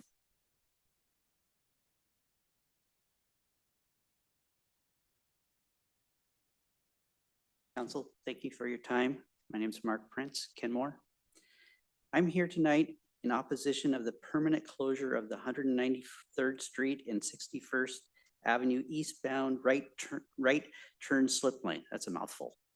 It was stated in Friday's Kenmore Top 4 News highlights. I've used that slip lane for on a daily occurrence, and I've used it for over 45 years. And I find that intersection to be more dangerous now than before they closed the slip lane. And with the slip lane closed, that intersection is not safely designed for right-hand turns from 193rd onto 61st. It is impossible for a truck, bus, or large vehicle to make that right turn without going into head-on traffic. It's too tight. Forcing drivers into oncoming traffic into the safe intersection, would it not be quicker and safer to keep the slip lane and just put a stop sign before entering 61st Avenue? Right now it's a yield sign. So you do have cars coming down and don't yield. But one of the other problems is speed on that road. That road's posted at 35 miles an hour. There's a sign just south of that intersection. I see it daily, 40, 50, 60, over 60 I've seen posted on that sign. Cars just go too fast. That intersection is also the intersection of 2 arterials. I've seen backups because trucks can't turn because cars turning up 193rd block their use of trying to turn. And I myself have gone up 61st on my way home to turn up 193rd. And I've had to come to a stop because a car turned into my lane. And I'm trying to avoid an accident. We talk about safety at our intersections, but are we fixing the right thing at this intersection? That intersection, the intersection is not designed unsafe, but it's inattentive of drivers, bicyclists, and pedestrians, and the speed of the cars.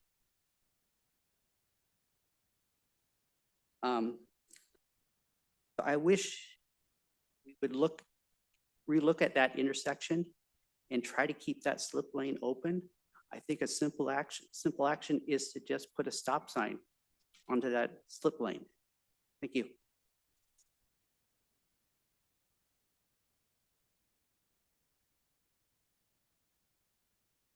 John Hendrickson, Kenmore, Washington. I brought handouts for you guys. I asked you to ask you the city clerk form, but you guys didn't, so I'll just read off it. Hopefully you'll look at it later. 20 years ago, I was in the same position as the new council members. I was newly elected, and we were going to end homelessness in 10 years. And I was interested in trying to help do that. And I worked with Tent City 3 numerous times, and I did research, and I came to the conclusion that this affordable housing system that we have that came from the Reagan administration hasn't worked. Homelessness has gotten worse every year. And you're going to spend for Plymouth Housing $45 million for 100 units. How can you expect that to work? How is that affordable? So, you know, when you first become a council member, you go to the Dan Evans School of Business, you meet King County exec, Pierce County exec, you go to the MRSC training, they tell you stay at 30,000 feet.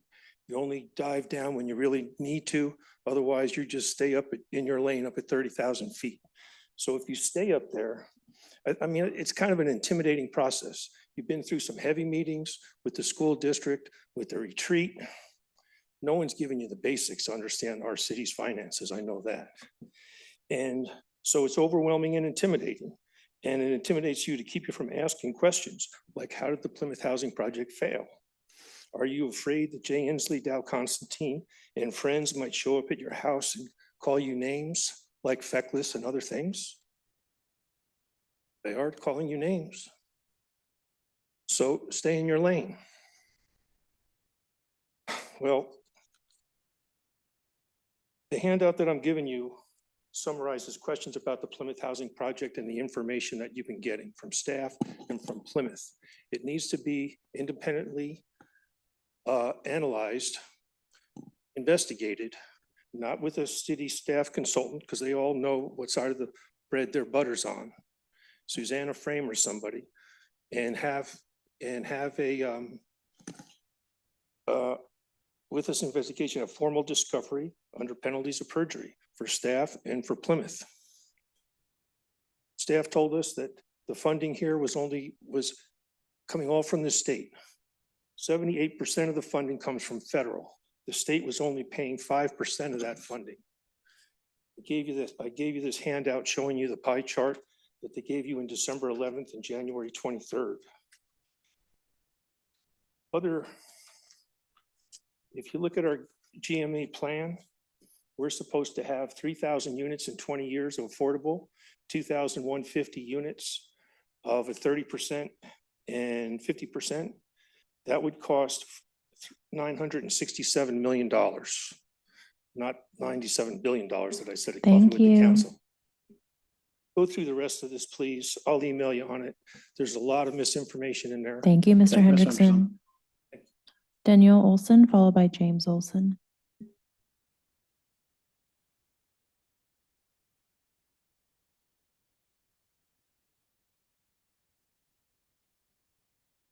Greetings. I'm Danielle Olson. I live in Kenmore. I wanted to say that I support our city engineer's work on making intersections and streets safer for people who use bicycles of all ages and abilities. Although I wish the changes did more to protect kids and older folks, but it is a step in the right direction. I want to see fully protected bike lanes and intersections that are safe enough for children to cross independently, but also because it is good for our economic growth. Bike infrastructure is an investment and a necessity in our city's economic development. It helps us compete with other cities. It is used by people commuting to work, such as Microsoft, and people who come here to restaurants and breweries and spend money. I use a car. I use transit. I use an electric assist bicycle and my own feet to get around to places. I use a bicycle, to go to stores and restaurants and work. And when I use the bicycle, I spend money. Bike infrastructure is an economic development issue and a safety issue. Kenmore needs protected bike lanes and protected intersections in order to modernize and compete with cities like Bothell and Kirkland. They are also important for keeping our community safe, especially our children. I am in favor of the slip lane closure. Children have been killed on 61st. People's lives have been ruined by injuries along that street. It needs to be designed for safety since it is unfortunately a residential street. It needs to be designed for slower streets because that's what's going to make people safe. Thank you. James Olson.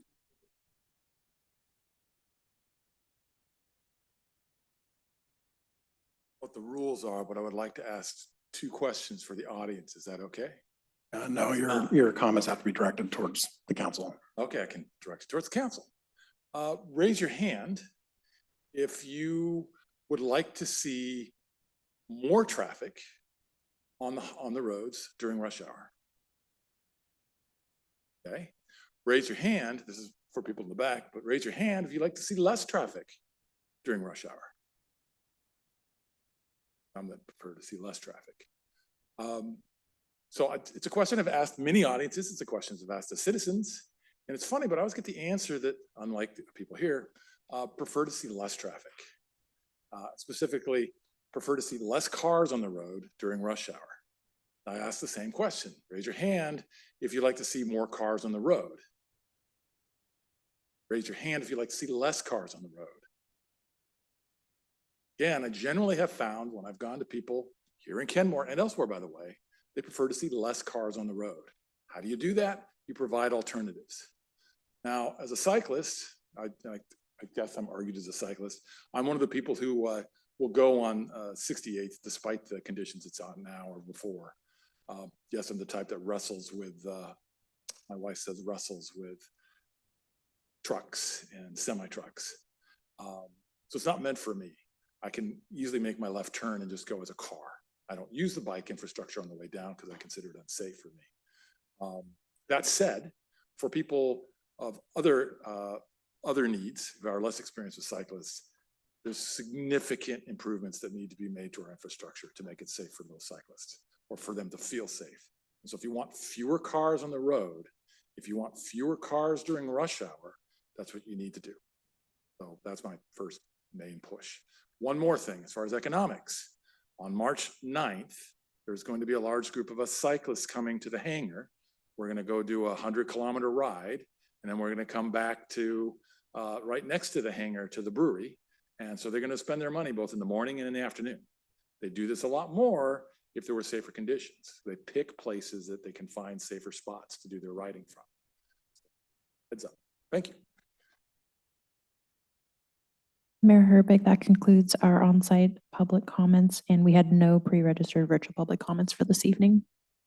Okay, thank you everyone for taking the time. Next on the agenda is the consent agenda. The chair would entertain a motion to Councilmember Marshall. Yes, I would like to recuse myself from the consent agenda discussion due to item F. I live on the street of the property in question. I've talked to several of the neighbors, if I may recuse myself. Thank you for reminding me about that. The chair would entertain a motion to approve the consent agenda. So moved. Second. We have a motion and a second. Is there any discussion on the consent agenda? Seeing none, would the clerk please take the roll? Or, sorry, all those in favor, say aye. Aye. Aye. Any opposed? The consent agenda stands approved. Next up, we've got a public hearing. Sorry, got split over 2 pages here. Public hearing on proposed ordinance number 24-0606, amending and extending interim regulations for an additional 6 months for certain parcels close to Swamp Creek in proximity to SR 522 and 80th Avenue Northeast, presented by Community Development Director Debbie Bent. Thank you very much, Mayor and Council. So as the Mayor said, a public hearing is scheduled this evening to receive any testimony on extending those interim regulations. In 2022, transit-oriented development regulations were adopted by Council along the SR 522 corridor. Council direction was to exempt or exert 13 parcels which were close to Swamp Creek. And to do that, to conduct an analysis of Swamp Creek, a stream study, to look at the possibility of looking at buffers in the future or what should those setbacks be. So until that study is complete, we retained those interim regulations for those 13 parcels based on council direction. That study is underway and the results should be coming in later this year, hopefully in the next couple of months. Once those results are in and we've had a chance to analyze those, at that point then would be appropriate then to begin the discussion of what new regulations should be for those 13 parcels. So the purpose of this evening is again to allow extension of those interim regulations, to give staff the additional time to conduct the stream analysis and assess the results. Do we have any questions for staff before we open up the public hearing? All right, seeing none, I declare the public hearing open. For the public hearing, the same rules apply as public comment, including saying your name and city of residence and addressing your comments directly to the city council and not splitting your time with others. If your comments have been fully expressed by preceding speakers, we encourage you to summarize your statements by stating your name, city of residence, and saying that I agree with the previous speaker. Please keep your public testimony to the public hearing topic. You'll have 3 minutes to provide your public testimony. The clerk will call your name when it's your turn. To make every person feel welcome and safe here, please refrain from booing, clapping, heckling, yelling, and other interruptions. Madam Clerk. Thank you, Mayor. We have one individual signed up for on-site public testimony, Tracy Bonashinsky.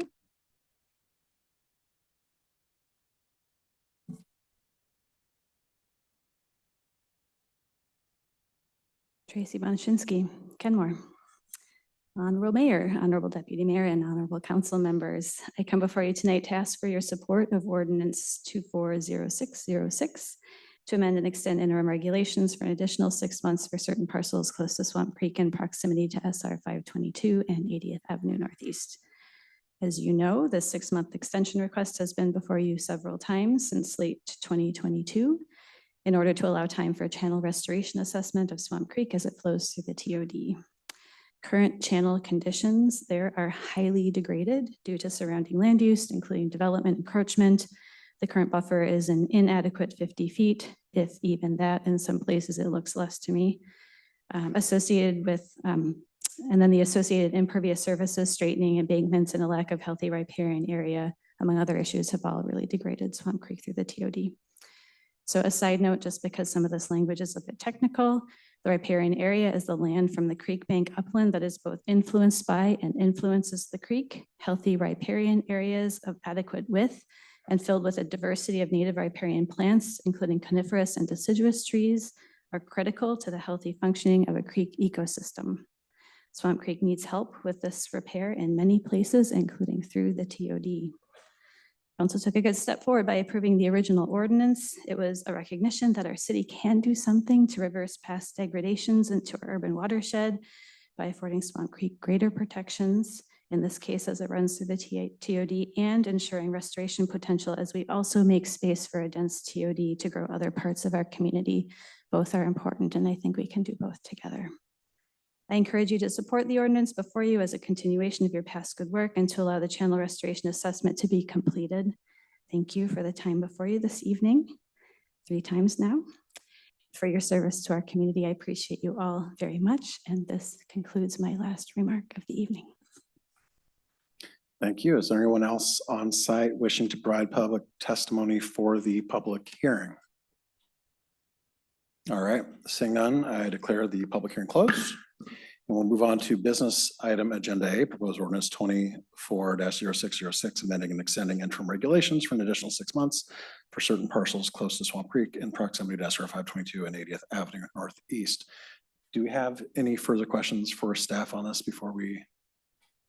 Okay, I'm not seeing any questions then. The chair will entertain a motion to approve proposed ordinance number 24-0606. So moved. Second. We have a motion and a second. Do we have any discussion? All right, seeing no discussion, will the clerk please take the roll? On the motion to adopt proposed ordinance number 24-0606, Councilmember Lutsis, Yes. Councilmember Culver, Yes. Councilmember Shrubnik, Yep. Councilmember Sassen, Yes. Councilmember Marshall, Yes. Deputy Mayor O'Kane, Yes. Mayor Herbig. Yes. With 7 yeses and 0 nos, the motion passes. Next on the agenda, proposed ordinance number 24-0602, 2021 building code presented by building official Brian Hampson and Fire Marshal Ryan Burgess for adoption.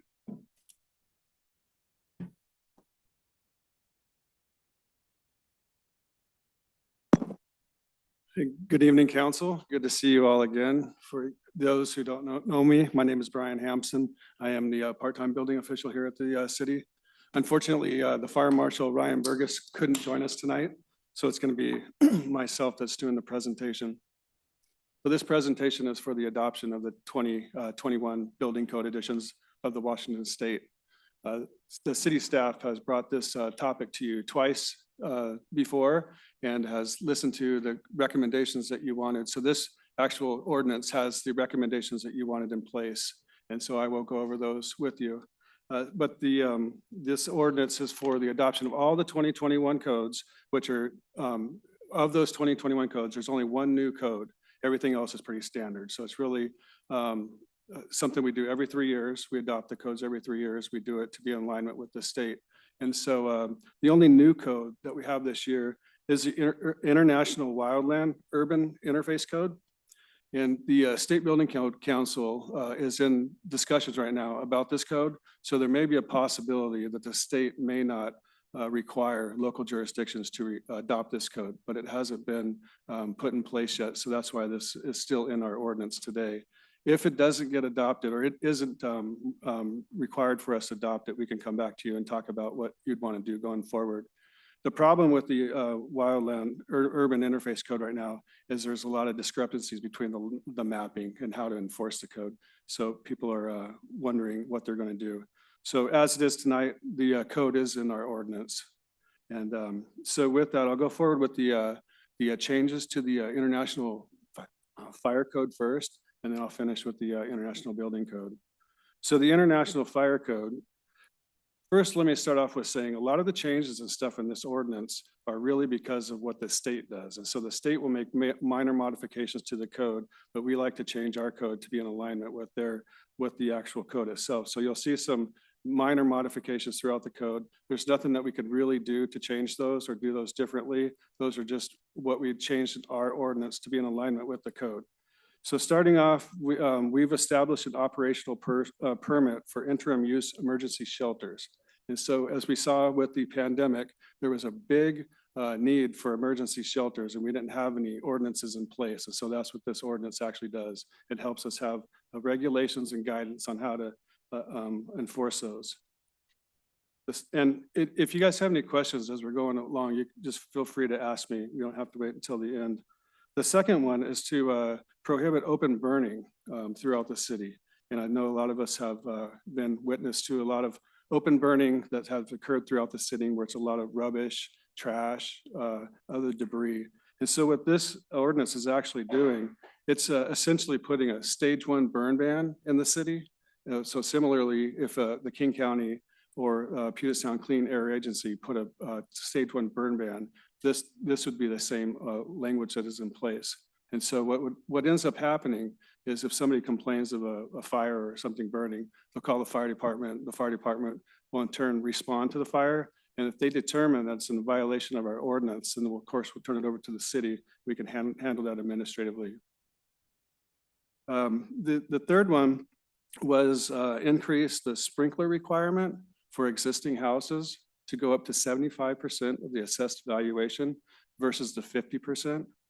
What we're seeing is 50% because of a lot of the homes and stuff that are being built today are pretty valuable. So 50% is not as high as it used, not as small as it used to be prior to the price of homes going up. So 75% is a little more realistic and a little more fair for somebody doing a remodel or alteration to their home to require them to upgrade it to fire sprinklers.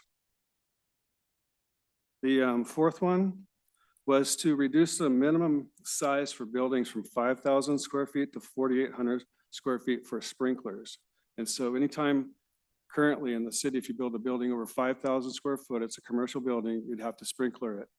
The problem with that was when you do the water capacity loads in the calculations, there's a number that really sticks out. It's 4,800 that drives the sprinkler system. And so the fire marshal's recommendation is to go to 4,800 to be more in alignment with the calculations that he has to do for fire flow. And as I said, the other changes to the code are just minor edits and deletions and stuff like that to the fire code. Moving on to the building code. The building code, we've established photovoltaic systems for all structures to be exempt from permits. So currently, the PV systems were exempt for single-family residences.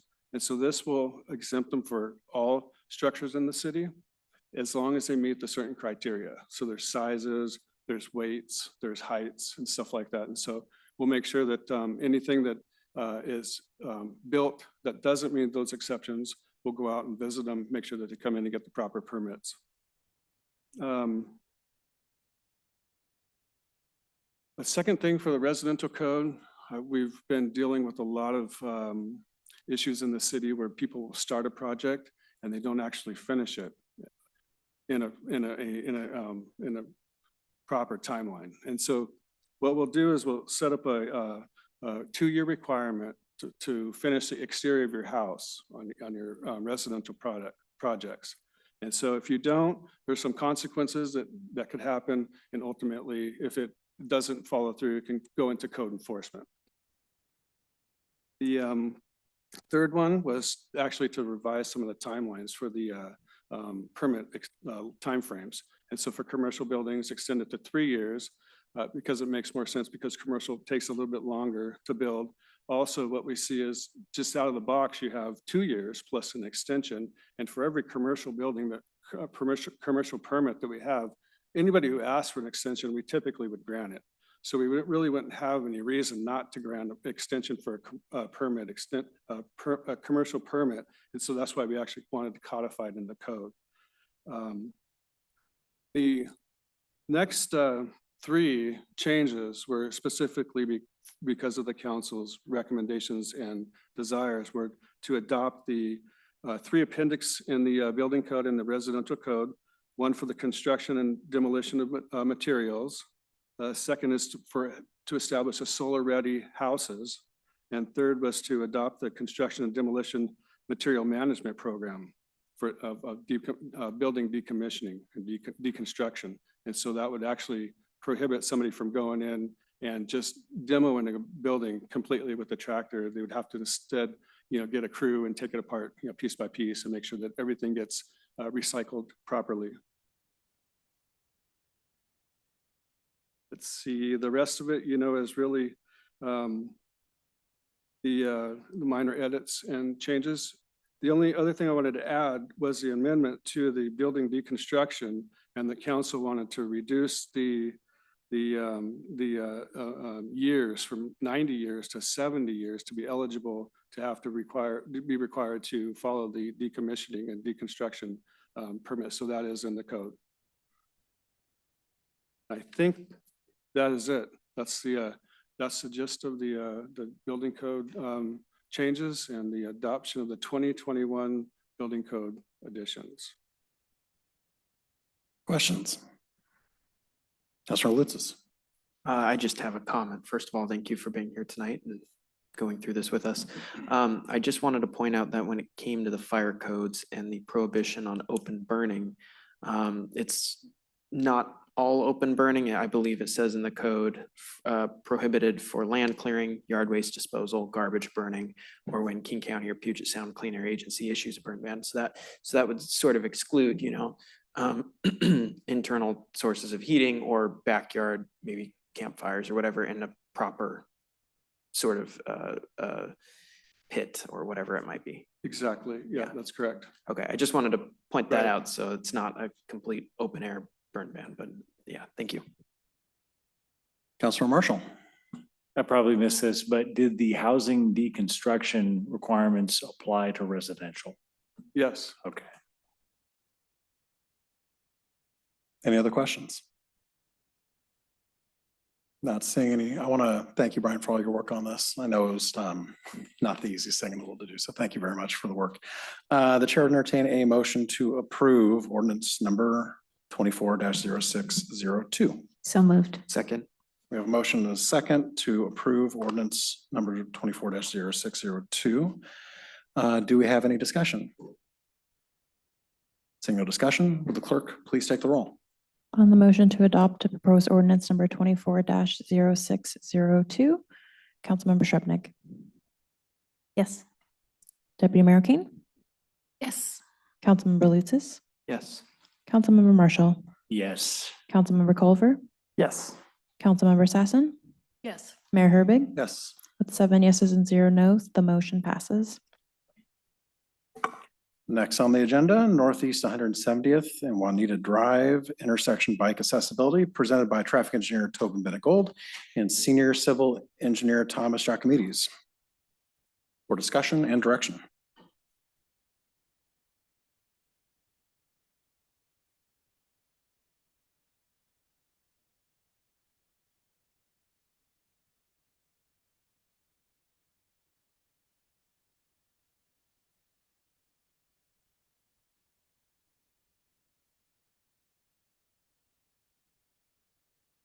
Good evening, Mayor and Council. Thank you so much for taking some time to hear what we have to say tonight. I'm really excited about this. So if you don't like it, I hope you let me down easy.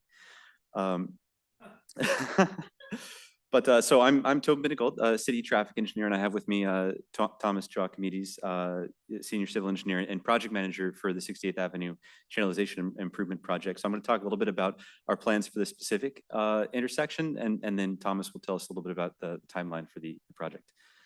Let me see, where's the mouse?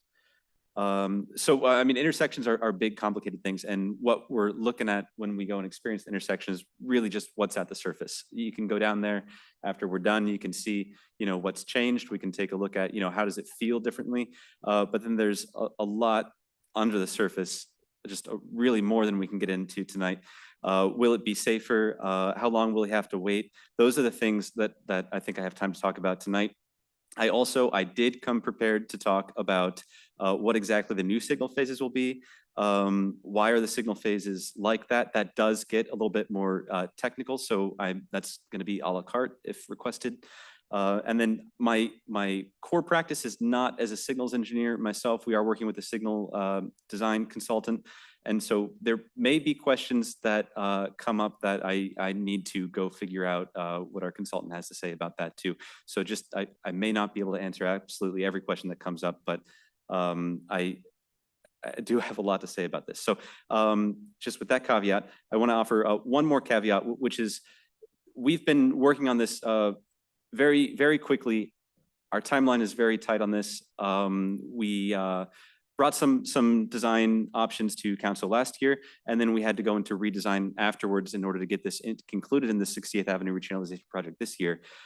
So we've actually been doing design analysis, outreach, all of that simultaneously. And that means that as things change, we don't always have the most current information out there.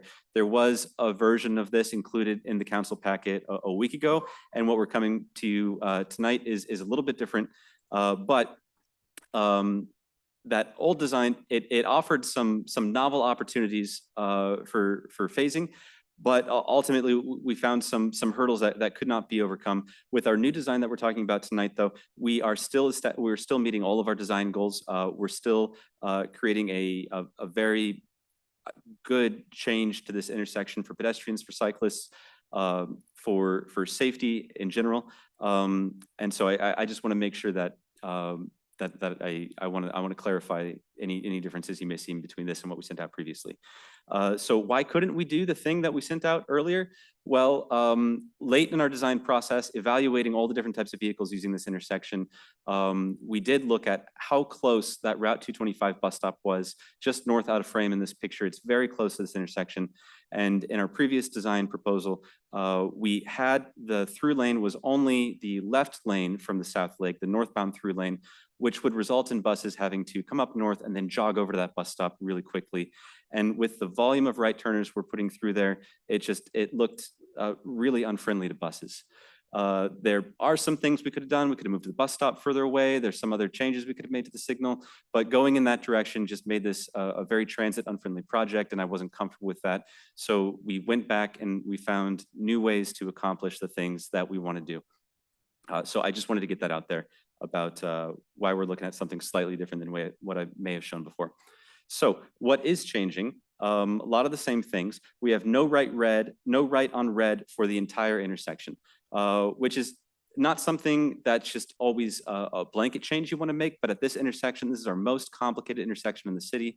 And it's just drivers don't always have an intuitive sense of where conflicts are going to be coming from. And doing this no red on red lets us get a lot more mileage out of all the other protection we're allowed to include here. So the big challenge with this intersection design was how to take away those right on red turns, which is a big source of capacity for the westbound right turns, make most of their turns on red. How do we do that without just blowing up the intersection? We have pushed some stop bars back. So right here, our westbound stop bar, what we did in design is we found a conflict between southbound left turning vehicles, the larger vehicles, have a turning movement. The sweep of the truck path conflicts with where the stop bar is right now, especially when we're moving those lanes a little bit south. So we're pushing that stop bar back. We have lots of storage here. This isn't going to cause a problem for anybody. It's really just housekeeping, but it's gonna look a little bit different. Now, we're also setting this stop bar back also because of large vehicles, but large bicycle vehicles, because one of the things that our community came to us with was those northbound bicycles, the larger bicycles, the cargo bikes, the utility bicycles, making that sharp left turn to continue on the two-stage movement to get northbound across the bridge. It's a difficult place to navigate right there when you've got a large cumbersome bike making that sharp turn with the northbound vehicles encroaching right up there to the stop bar. It can be a difficult turn to make when you're working with a larger, heavier, less maneuverable bicycle. We have flexible delineators included on our bicycle approaches. This is something that we have in a few other places in the same 68th Avenue channelization project. It's something that we have to be careful about how much we include right now because they do present a large maintenance burden for us, especially without a narrow street sweeper. But on these 75-foot approaches, we're starting to include them in more of our intersections here. And this is one of the places we're going to be putting them on this project. Councilor Marshall? Is that the candlestick? Yes, yes. Thank you.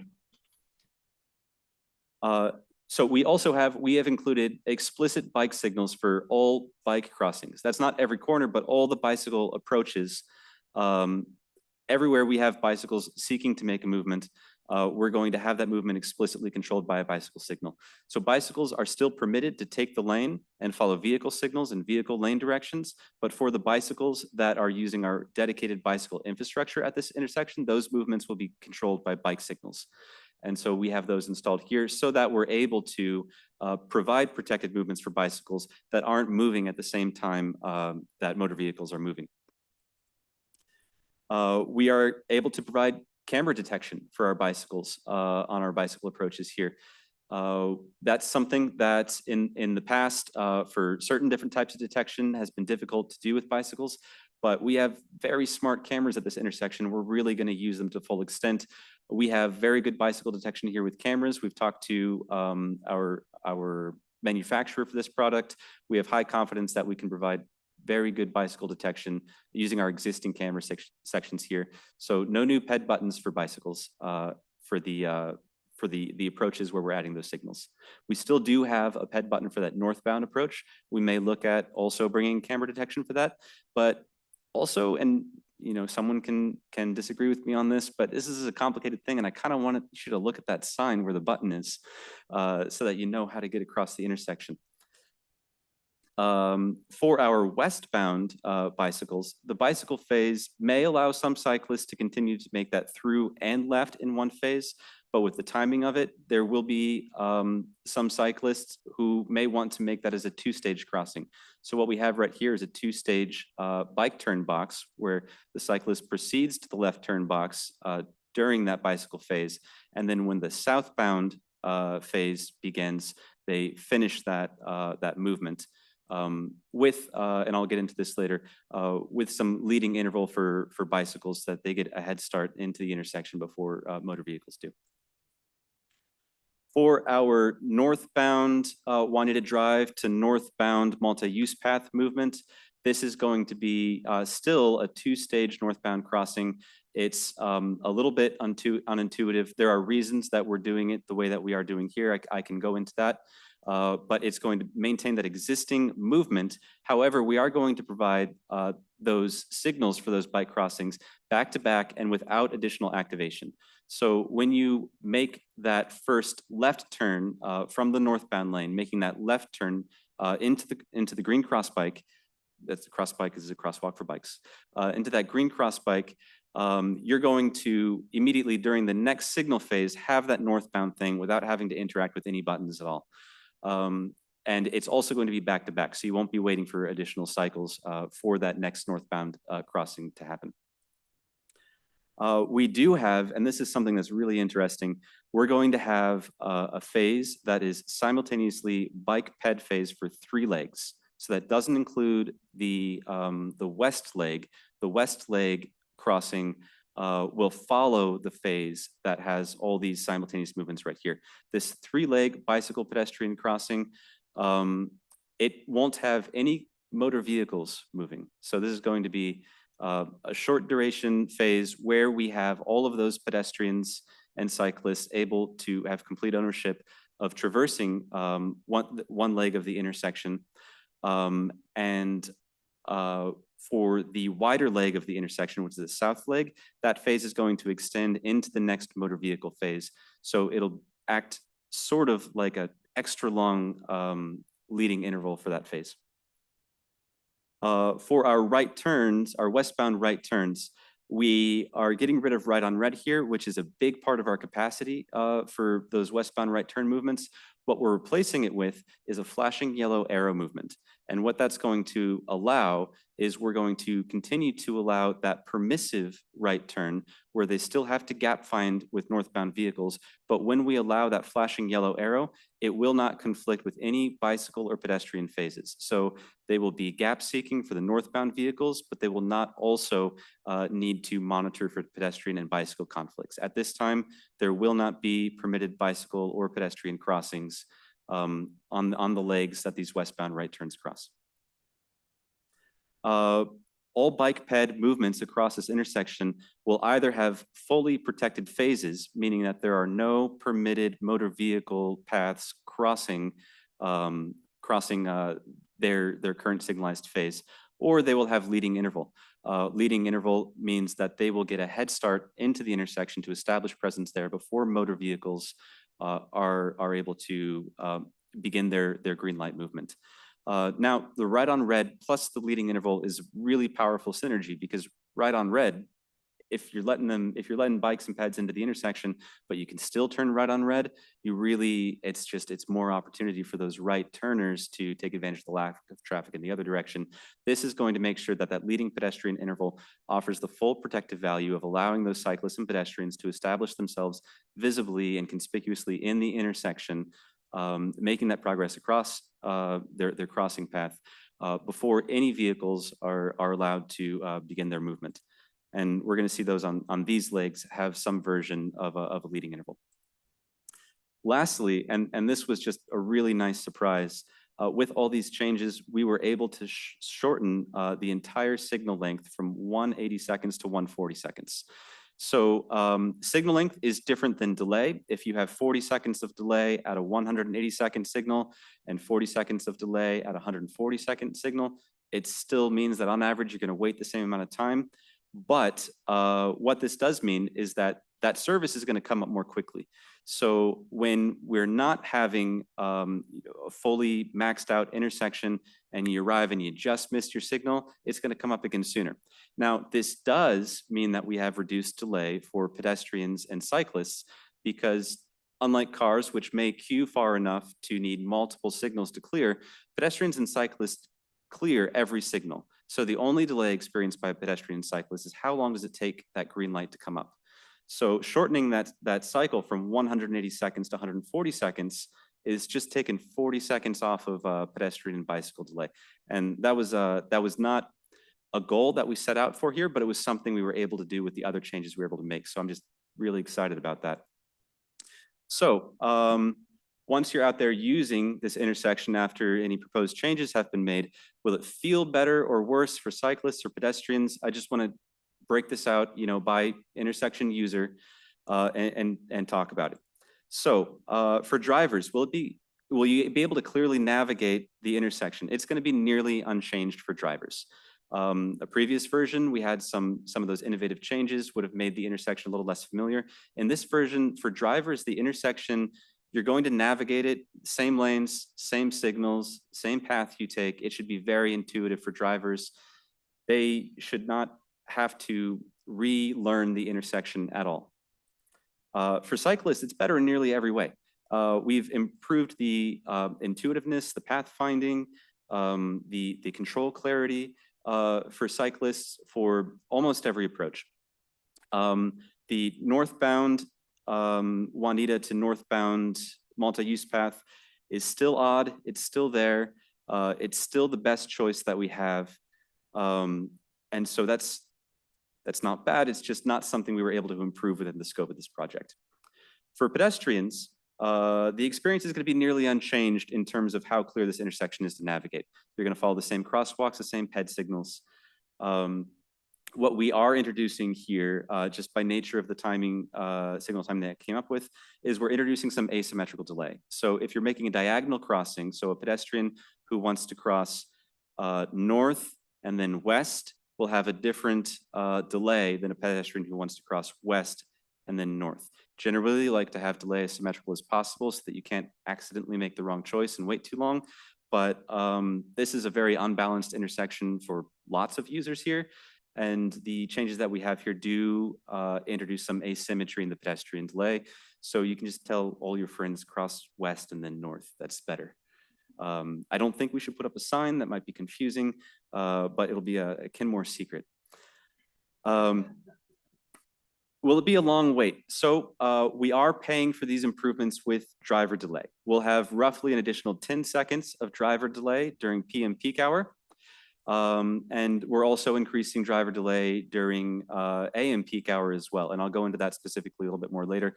Currently, what we have is the signal works with a little bit less delay during the AM peak hour than it does during the PM peak hour by virtue of some things we're able to do with the directionality of traffic, how it flows differently in the morning than it flows in the afternoon. With these changes, it will behave pretty similarly in the morning into the afternoon. So we're losing a little bit of bonus delay savings in the morning with this new timing, but they should behave similarly in AM and PM peak hour. For cyclists, average and max delay is going to be reduced. This is, again, goes down to being able to clear those cyclists every queue, shortening the signal length. If you're a cyclist using bicycle infrastructure, you're going to have less delay than you would currently using the bicycle infrastructure. For pedestrians, also, we'll be able to serve those pedestrians on that 140-second cycle. So it's going to be just a little bit less of a wait. Again, with the caveat about the asymmetric delay. So cross west and then north. Will it be stressful, comfortable? For drivers, I think it's going to be, pardoning the additional delay, they're going to have fewer conflicts to keep track of. They're going to not have to look for as many people turning right on red. They're not going to have to look for as many cyclists or pedestrians. Even drivers are having less conflicting movements with their paths. So it's going to be, you got fewer things you got to pay attention to navigate this intersection safely and effectively. For cyclists, we're introducing that westbound dedicated facility. Huge improvement for cyclists, comfort. We're introducing also those flexible delineators on the northbound and the westbound path. I think this is just, it's really going to make the intersection feel very comfortable and welcoming to cyclists of all ability levels. And that's something I'm very excited about. For pedestrians, we have some improvement here too, because we ended up going with a phasing that overlaps the pedestrians with the bicycle signals. And that lets us give protection to the cyclists and the pedestrians at the same time. The pedestrians, even making all the same crossings right now, are going to have almost no overlap with any motor vehicle movements. So when you have that crosswalk, you're not going to have anybody taking a permissive movement across it. The only exception to that is going to be on the legs where we had to do the leading interval. I think we have a very generous leading interval.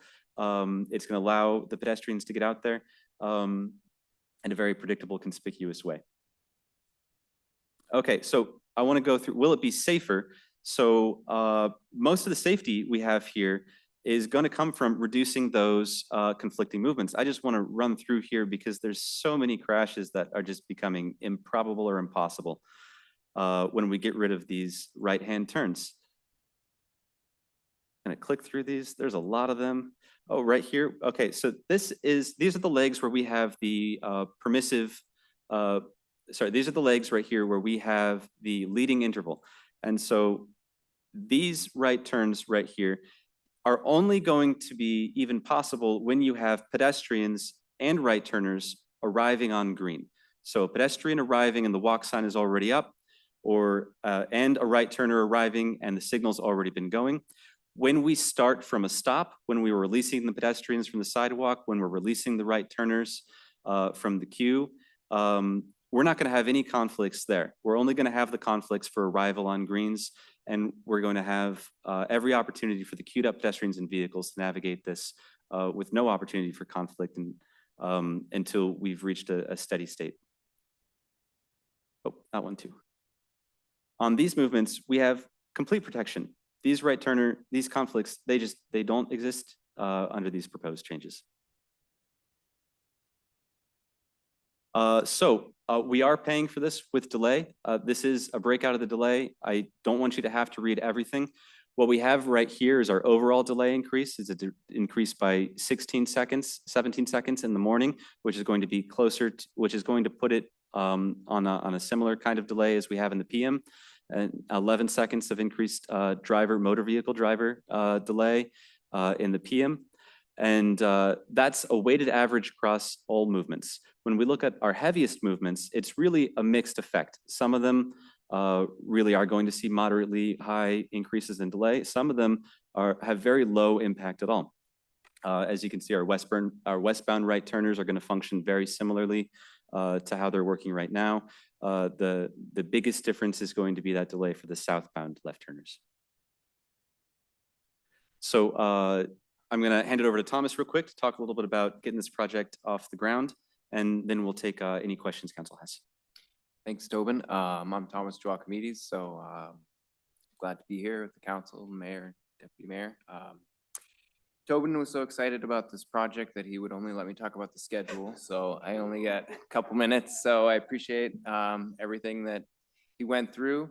We're combining this project with 2 other smaller projects that we have to try to get some more competitive bids. We have an interim sidewalk project on Northeast 170th, just east of this, and then we have some channelization changes on Simons Road and on 68th Ave north of the bridge and just across 522 intersection. So we'll be combining all those projects. The schedule is really tight. A lot of the work is painting and traffic markings on the ground, so we need to get that out to bid early before there's no contractors left. So trying to get out to bid by mid-March so that we can come back in April sometime with a bid and get moving forward on a contractor to get on board to do construction this summer.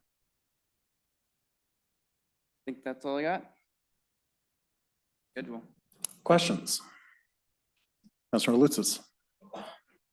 Great, thank you. And I just want to give a shout out to Tobin. I saw him on different times and days talking to bicyclists at that intersection and talking with folks and everything. So thank you for doing that. I did see that multiple times on different days. So as for my question, it has to do with the no right on red thing that we have going here. First of all, I appreciate all the work that's going on here, and I'm super passionate about bicyclist and pedestrian safety. So I think that comes first and foremost. When it comes to the no right on red, so is that only when there are bikes and pedestrians crossing and then a flashing yellow at other times? I think you mentioned that for the westbound turning northbound, but is that the case with other directions too? Say for instance, a northbound turning eastbound or something like that, if there's no one crossing. Right, yes, so we will have no right on red, period, end of story, just completely static signs up. So that movement will be completely prohibited. The right on red movement will be prohibited at this intersection. I know you had mentioned the flashing yellow. If there's no one crossing, is that only for the westbound going northbound, or will it be at the other directions as well, to flash if there's nobody crossing at that time? The flashing yellow arrow, right arrow, will be only for the westbound right turns. And for the other movements, for a right on red, you kind of have to be the person who wants to turn right and end up at the front of the queue when you get a red light. So the benefit for the capacity that we're losing by forbidding the right on red at the other approaches is almost zero, just because you have to happen to have the person at the front of the line want to turn right. And the right turns for the other directions are very, very low volume, that even if you want to turn right, you're almost always stuck behind someone who wants to go through, and they're waiting, so you have to wait. So we do not have flashing yellow for the other intersections, sorry, for the other approaches to the intersection. They're just, they're gonna wait for the green. All right, thank you.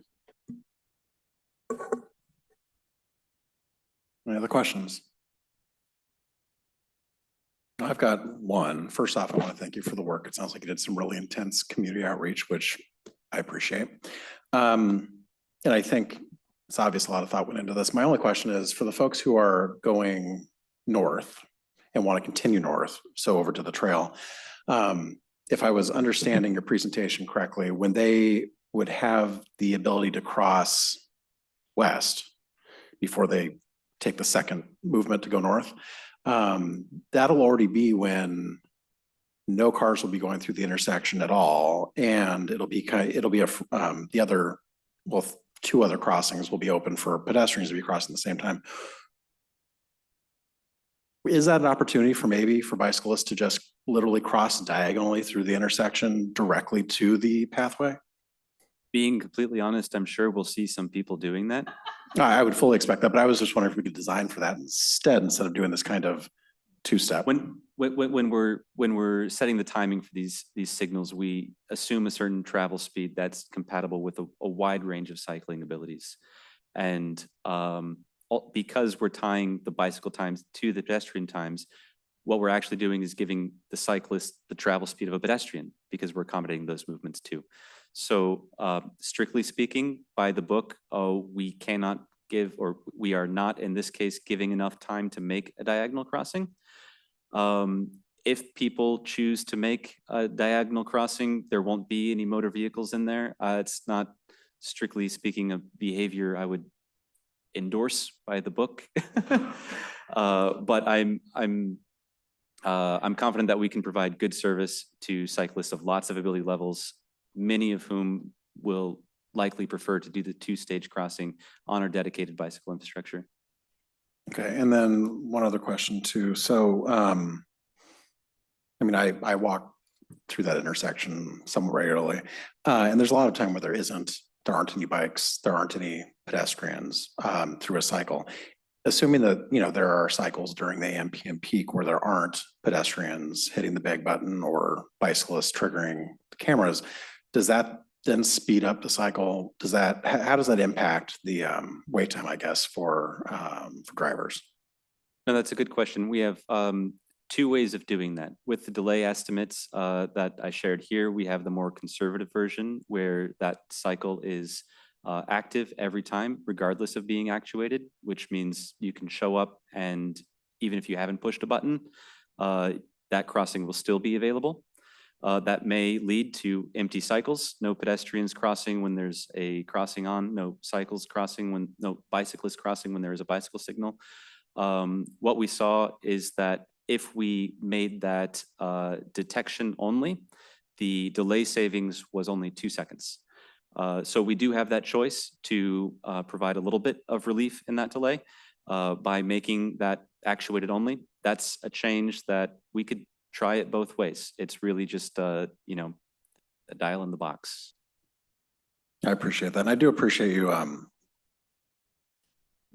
proposing signing these intersections for no rights on red. I know that, especially for folks that learned how to drive in Washington State, we assume that right on red is something handed down on you know, from up on high, that is something we're allowed to do. But I do know that in other states, people don't have that, and they actually see lower rates of crashes and pedestrian crashes and bicycle crashes from drivers who aren't seeing the person coming up next to them or things like that. So I actually think that this is smart. And I appreciate that we're doing that here. And I hope that when we get to other busier, busy intersections, that we take a look at that as a tool also, because I know that Washington State changed a law recently where we can just put up a sign at any intersection we want and say, no right on red here. And I know there are cities that are doing that whenever they do intersection improvements now by default. So I appreciate you bringing that to us.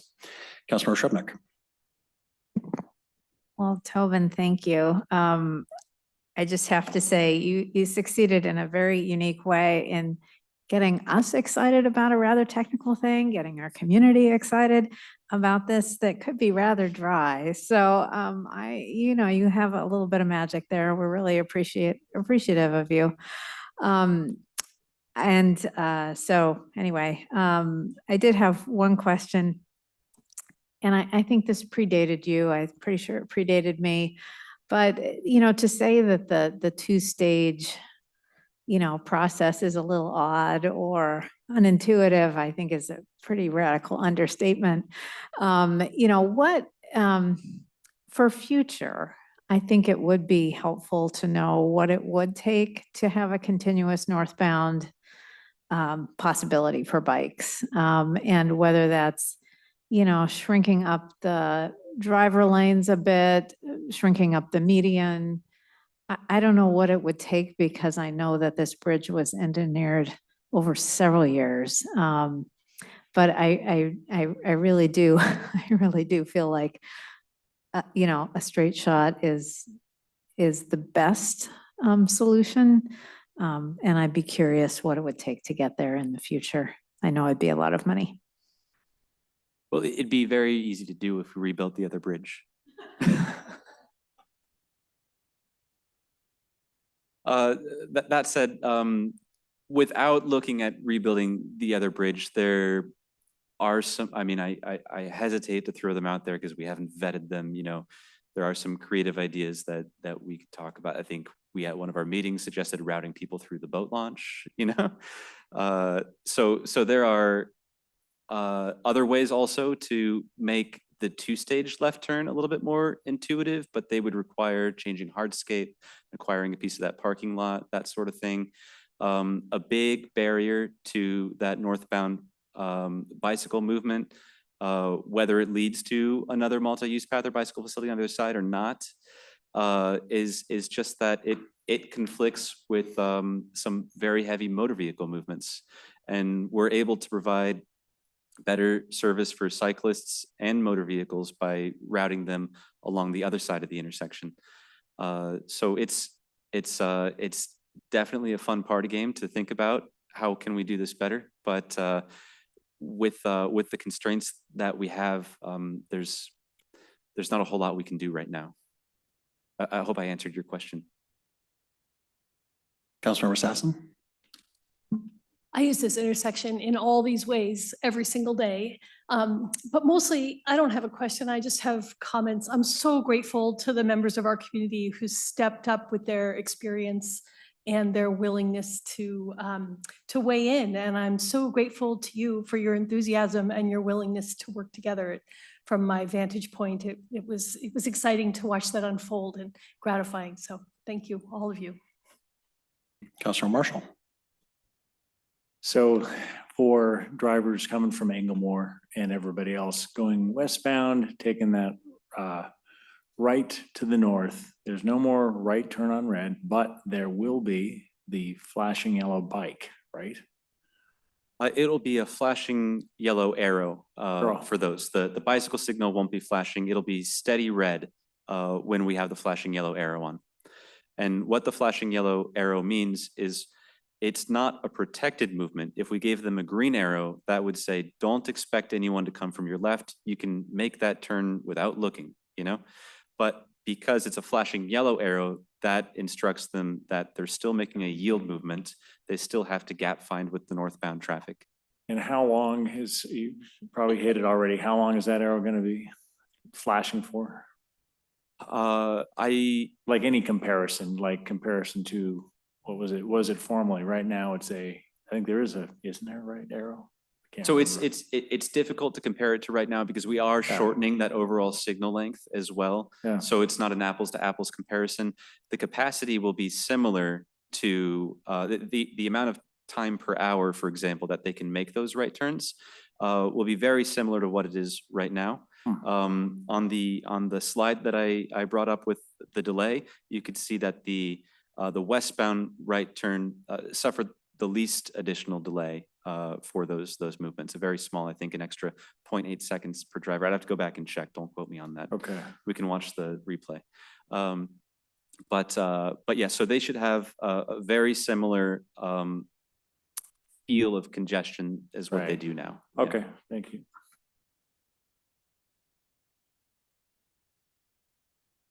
Deputy Mayor. I want to thank you for the care time you put into this outreach to the community and community participation. I'm really thankful that bike box is gone. I don't know if you remember that from the last time we looked at this. I'm really thankful for the flashing yellow because that makes this work. It works for our community. I wanted this to work, but I couldn't see a pathway through that puzzle as someone who's lived here for a good part of my life. And you found a way to get me to support this. And I am really thankful because I was very leery. I thought there's no way we could get this done. And you did it. So thank you. Councilor Lutzes. Just a clarifying question. So I assume you guys considered an all-way cross option. I mean, I've seen that done before in other intersections where it's just no turn on red, everyone's red, and then, excuse me, people can cross in any direction. Did you consider that? And if so, why not that versus this, just out of curiosity? Right, so colloquially, we would refer to that as a scramble. Scramble. Everybody goes every directions all at once, Yeah. And for a pedestrian scramble or bicycle scramble. We're very close to that with what we have here with the three-leg crossing. The thing that kicks it is how wide those south and west legs are, the additional crossing time that they require. If we separate the bicycle and pedestrians from crossing at the same time, then that's more phases that we have to provide, which takes more time. If we provide the scramble by extending that three crossing phase to include that fourth crossing, that would remove our ability to put on the eastbound motor vehicles, which would also have just tens of seconds of delay added. So we could do it. This is what we thought was the most economical in terms of what capacity are we sacrificing to bring in all of the modes into this intersection. So I think that what we have here will still serve people very well, and the added benefit of giving that scramble phase wouldn't necessarily, what we have here, we're getting a lot out of this for just an additional 10 seconds of delay. If we start to look at changing it, then we have to say, is this worth an additional 30 seconds of delay? Is this worth changing the LOS of the intersection to not be consistent with our standards? Then it becomes it's something that we can definitely look into, of course, but this is what we thought was the most bang for our buck. Yeah, thank you. I've got a couple more questions unless anybody else has something. So, and maybe I missed in the presentation, but for folks that are going west for a bicycle ride that's going west on 170th and wants to take a left to go south on Juanita, how's that proposed to work? I think I must have missed that slide or. Right, so we have, actually, this is a good one right here. We can look at this, I think. Yeah, so we have a two-stage left turn box there. So for cyclists that are crossing at the speeds that we're giving them for the duration of the phase, they will do the through movement, arrive in that left turn box, and then when the southbound signal turns green, they will be first to go on that southbound movement. Okay, thanks. That's, that clears that up for me. And then a lot of this is making me think more about the fact that I think we really need to work, especially right down here, on the connections to the Burke-Gilman from all directions, because there's just no intuitive way coming north or south to connect to the Burke-Gilman, and that's just seems unconscionable to me with that being essentially the bicycle highway that we have through the city. So that is something that we do need to get figured out long-term, so that people don't have to sit there and stare and figure out, okay, what's the easiest way for me to cross these 3 streets and then make this, I mean, it's makes no sense connecting the Burke-Gilman. So we need to figure that out, because I think that's we're losing some major opportunities there. So, but otherwise, I think this is great. So thank you very much for all of your work. Really appreciate it. Thank you, and I absolutely agree. And 170th Street, 175th Street, Bothell Way, I'm thinking about them all.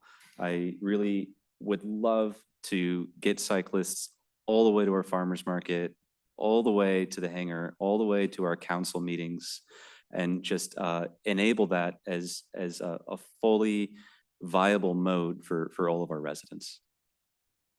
I think we agree with you on that. So thank you. Anything else? All right. Thank you very much. Last item of the business agenda, federal legislative agenda for 2024, presented by City Manager Rob Carr-Lindsay for discussion and approval. City Manager. So every year you, as a city council, adopt a state legislative agenda. You haven't adopted a federal legislative agenda in a few years, but due to some new emerging issues and also some recurring issues from the past, we think it would be prudent and strategic to adopt a federal legislative agenda. And Michelle, if you could pop that up on the screen. So what's proposed is a community project funding request of approximately 2 million. And I say approximately because we're still refining the cost estimates on that with the architect. It could be 2.3 million. Also, temporary flight restrictions that what we thought we solved a few years ago are back during presidential visits. So we want to keep Kenmore Air in the air when the president's in town. The next one is eliminating lead from aircraft fuel. The EPA has determined that is a danger to the public, and both the city and Kenmore Air want to advocate for EPA regulations that quickly and safely eliminate lead from aircraft fuel. And lastly, just reminding our federal delegation or congressional delegation about the need for federal funding when it comes to environmental remediation and also fish and wildlife habitat restoration funding. And that last item there shows the possible funding sources there. So any questions? Questions? I'm not seeing any. Are you asking for a motion to approve? Please. All right, Chair would entertain a motion to approve the proposed 2024 federal legislative agenda. So moved. Second. Motion and a second. Is there any discussion? Seeing none, would the clerk please take the roll? On the motion to approve the federal legislative agenda for 2024, Councilmember Culver, Yes. Councilmember Shrubnik, Yes. Councilmember Marshall, Yes. Deputy Mayor O'Kane, Yes. Councilmember Sassen, Yes. Councilmember Lutzis, Yes. Mayor Herbig. Yes. With 7 yeses and 0 nos, the motion passes. Fantastic. Next up, staff report. Thank you. So as part of the National League of Cities conference next week, Deputy Mayor O'Kane and also Deputy City Manager Stephanie Lukash are going to go meet with our congressional congressional delegation to advocate for the agenda that you just passed. So also this week kicks off our Love Where You Live Phase 2 community workshops. The one tomorrow night is at Kenmore Middle School. And we're just really excited about the approach we're going to be using. We're asking people to kind of bring out the kid in themselves and get creative and have fun with their hands. But at the same time, get their thoughts on what they want for community spaces and economic development and Lake Point. So we've got 2 of those this week, and then we'll take a break because of the downtown ULA workshop the following week. But then after that, we'll have 2 more of those workshops. I think the last one is going to be at Morelands Elementary. So they're all on the road. All four of the workshops are on the road, meaning they're not here in this building. They'll be at Kenmore Middle School, Kenmore Community Club, the Hangar on a Saturday, and then also Morelands Elementary, as I mentioned. So I'd like John Vicente to come up and give us an update on what's going on with 73rd Avenue. So as you know, a lot of sidewalks were repaired and replaced. Those tree bridges were installed, it got repaved, restriped, but there's more to do once the weather improves. Good morning, Mayor, Council. Yes, there are a few things we have left to do. And since it snowed today, I cannot tell you when the weather's going to improve. But once it does, we've got a few more things that need to be completed out there. Right now, what's out there is just a very temporary situation. And so we're going to be putting in the full bike lanes, which is going to be a profiled plastic on the very far edge, which is a rumbling. So the vehicles, if they hit it, are going to know that they're hitting a bike lane, along with some cross hatching to show that this is a bike lane. Plastic bike symbols will go along there. We're also using this as an opportunity to pilot a few other things. At the corner, if you're familiar with 73rd, as you're heading southbound, there's that sharp corner coming around as you approach 185th. And at that area, we're going to put in vertical delineators to keep the vehicles in their lane. We want to see how well that works. And so we're looking at maintenance and effectivity of everything, and visibility as well too, for seeing the pedestrian or seeing the cyclist, seeing the actual device. And then at 71st, where this elementary school entrance is, at 190th and at 182nd, we're going to be putting in some median buffer median curbing. We want to see how well that works as well too, to keep the vehicles in their lane, but also provide a dedicated space at those intersections. What we're finding is a lot of vehicles like to overturn into the bike lane when they make their turn, and we're trying to keep them in their lane to turn where they should be turning, and also provide a place for cyclists to be comfortable to stop and wait if they need to cross or whatnot, or just even continue without having to worry about a car cutting in front of them.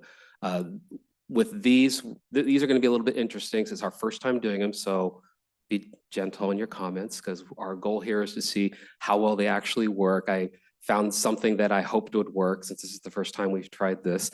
And we're just going to be gluing them down so that if they don't work, we can just strip them off and come up with some other alternative. But they're going to be fairly low profile. They are mountable, but not for any friendly mounting. It's just like, so it's not going to be something that someone will want to drive over, but they could, if worst case scenario, they had to.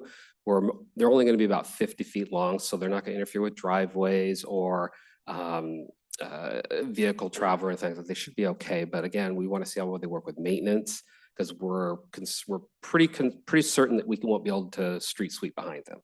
And that's going to create some issues. And so once we have them up there for maybe a year or so, we're going to do an evaluation, decide what works best, and then what we find works well, implement these things on our other ped bike projects that we have in the hopper right now. So we want to be able to get these vertical buffers in place before our next new projects come in. So we want a full year cycle to test these things out as we go through a full season. So we're using 73rd for that. And the profile plastic is also going to help us give some idea how well people actually stay in the lane. If we know there's a bike lane there, maybe they won't try and cut over.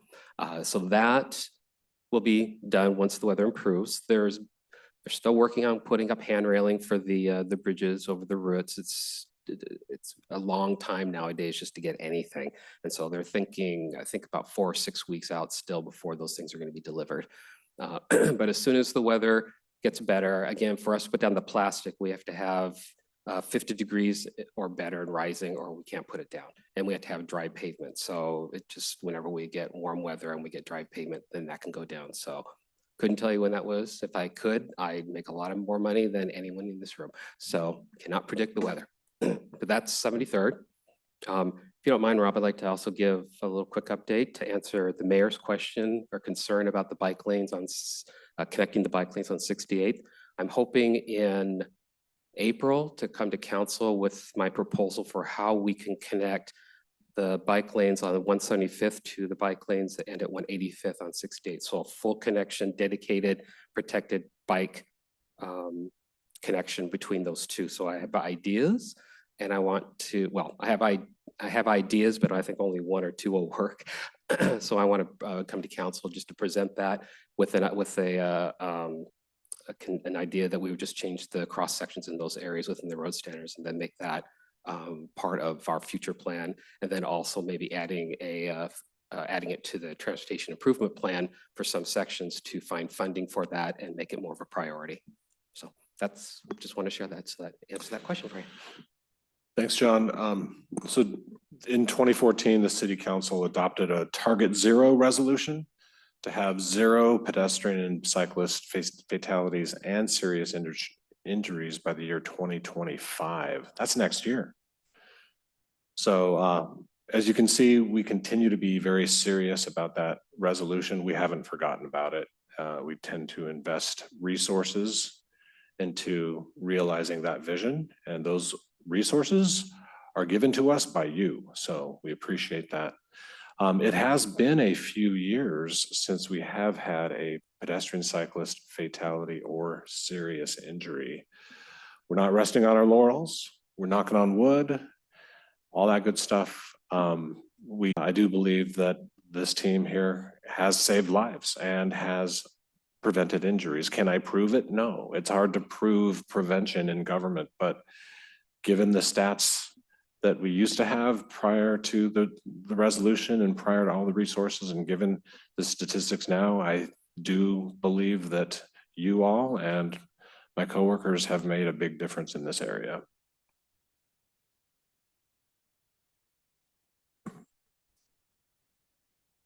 I think we agree with you on that, Rob. Thank you.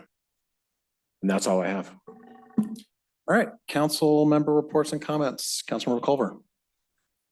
Yeah, my motion for a group Plymouth debrief did not get a second, so this will be a soliloquy for the time being. I'd like to reflect on a few council objectives from our DEIA 5-year strategic plan. 2.3.2, develop and adopt planning and zoning regulations that will prioritize affordable housing. 2.3.6, advocate for affordable housing policies at federal, state, and county levels. And 7.3.2, complete the Plymouth housing development with 100 units of affordable housing at 30% AMI or less. Continuing with a few questions from our DEIA Equity Framework Toolkit. Question number 7, how is my decision going to specifically impact marginalized people?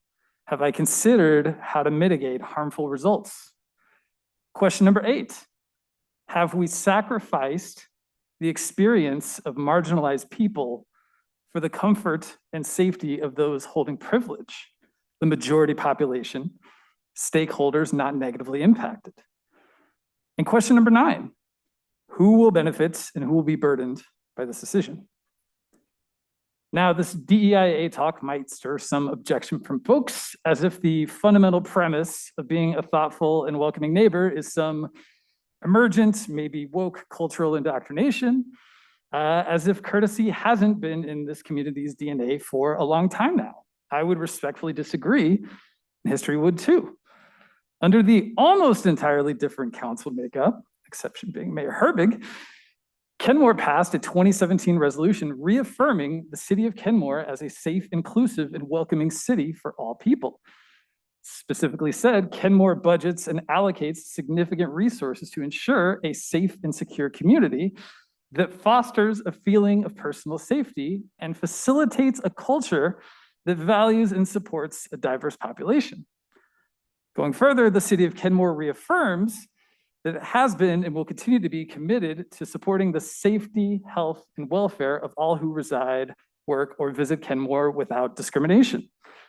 And Kenmore believes in the dignity, equality, and constitutional and civil rights of all people, and will not tolerate discrimination, harassment, or any behavior that creates fear, isolation, or intimidation.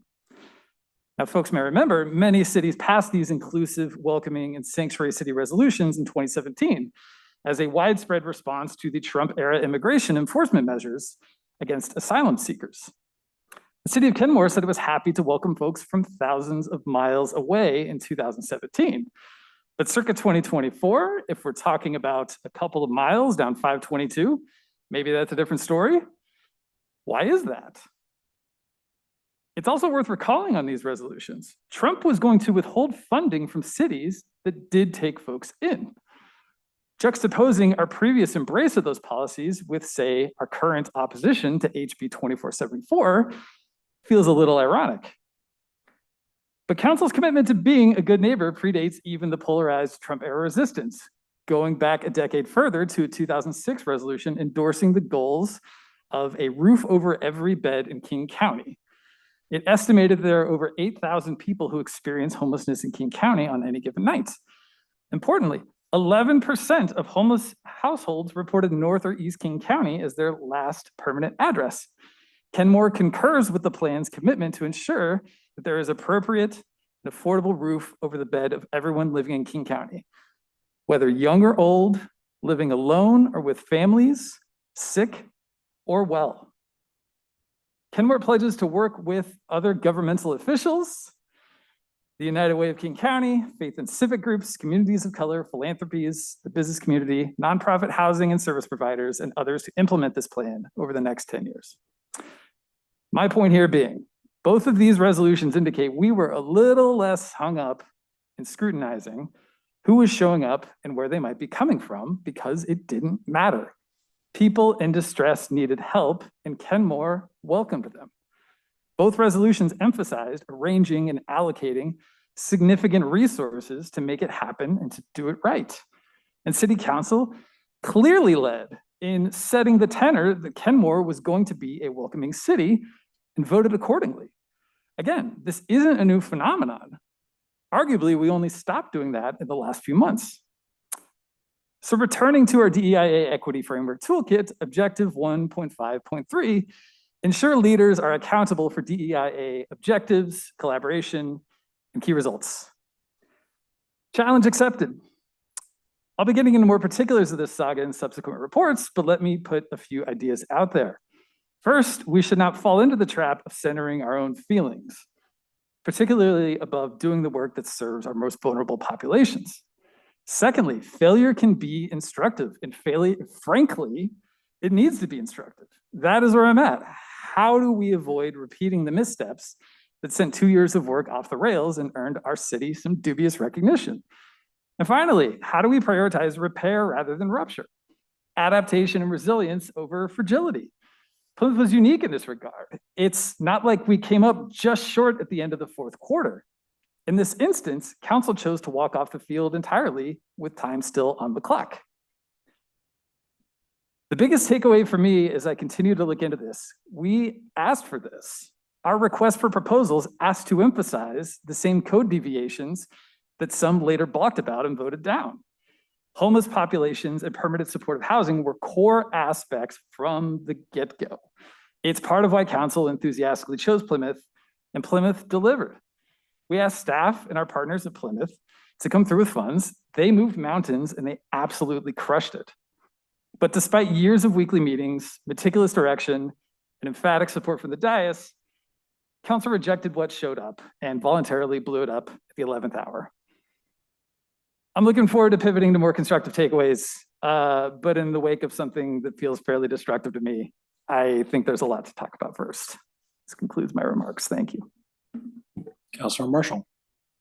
Yes, I'm very happy to report that I went on a fact-finding mission this last weekend, and indeed, there are new baseball fields, multi-purpose fields at both Arrowhead and Lockwood Elementaries. They are turf Each one has a backstop. So big shout out to North Shore School District for sure. And my takeaway is, remember when we had some sense of this, I think in years past too, historically, different entities in local governments can serve their historic purpose, which NSD did. It definitely took a while. They've got their own cycle and everything, but it's important to remember what that cooperation can do and what different entities historically have stepped up with. So we've tripled, or NSD has tripled for Kenmore, this I think Little League baseball field and multi-purpose field capacity. It's great. Thanks. Councilor Sassen. Thank you both, council members. Sometime last summer, when I was not yet at the dais, but I was out there, a young man by the name of William stood up and called out the fact that we were having leaded small airplane gasoline in our community. And he is not here today, and I've never seen him at another meeting, but I do just want to pull a direct thread to the fact that it is now on our our legislative agenda. So I appreciate when folks speak up, and I expect you to continue to do so. For my own part, I am learning on a steep curve. I feel extreme gratitude to our Kenmore staff for setting such a high bar for excellence, for the council for their patience, and I'm getting grounded in my committee work, and I too look forward to constructive solutions to the problems that prevail. So thank you all. Councilor Shrubnik. Yeah, I have a report and a couple comments. So on the King Conservation District, we continue to talk about the strategic plan for that. And just as an awareness piece, you probably realized there was a postcard that came a couple weeks ago about the election for Conservation District board members. Those are off cycle, and one of the main things that the KCD has been working on for the last couple of years in the legislature is to get that to be on cycle, a November election, so that there can be more participation. That's a big initiative for KCD.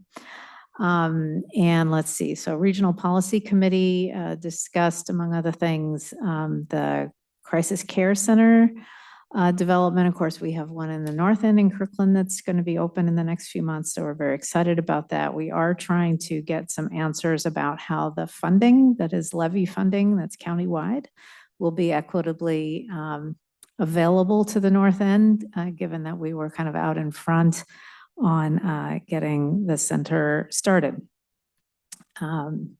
Let's see, Regional Law, Safety and Justice, not too much there. North Shore Parks and Recreation Service Area, lots of discussion, and hopefully you'll see in your mail over the next probably 3-4 months from now, a community survey, community needs assessment of what the community is looking for, particularly with youth, recreation facility needs, but extending beyond youth to community and seniors as well. So look for that, and there'll probably be some discussion with our staff leaders as well. Okay, that's the end of the report. Comments. I just wanted to make a shout out for, I think, is it the woman who, I think it's Miss Phelps, who created the crossword that was in your newsletter, the quarterly newsletter.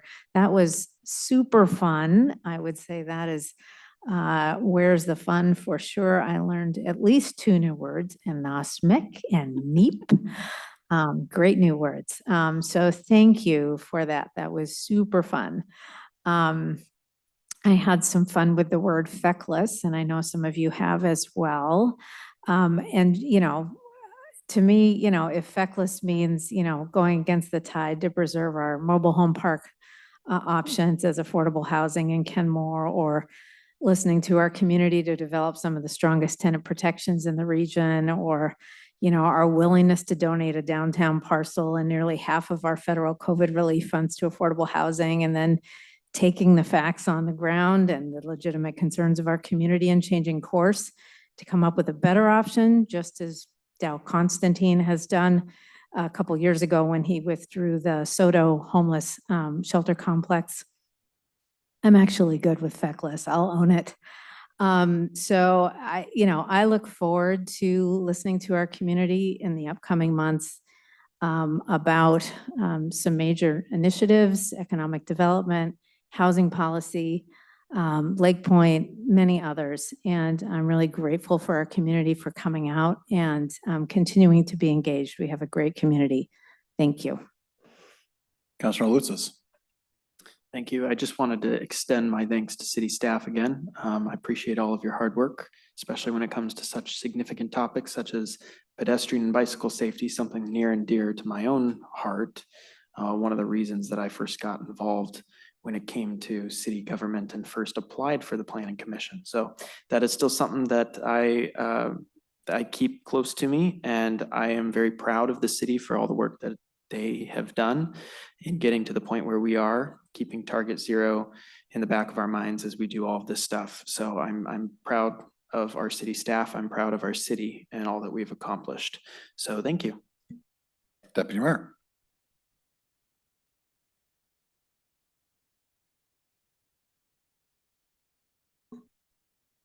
Yeah, I'll just add in, one of the nice things about tonight's meeting was reflecting or noticing how every item ended up having community input. There are community members that have been very engaged in integrated aquatic vegetation management, who have really made sure that we understand the impacts on Lake Washington and ways that we can proceed to do something about it to ensure our watershed is stewarded to the best of our abilities to ensure safe salmon and safe places for people to swim and enjoy the water as well. The other places were with the traffic plan that Tobin and our traffic engineering team brought forward. I was a skeptic. Last year, the last time I saw this plan, I thought there's no way I could support that right turn. And I'm really thankful for the community input, because community input validates our ideas as well as the intricate engineering and design that took place by staff. In addition, community input from all sides. We have to really be looking at each other, understanding nuance and change. I respect the position that Councilmember Culver brought forward, and I also think that Councilmember Shrubnet brought forward very legitimate points, especially when we did something that someone, how do I say this? When our King County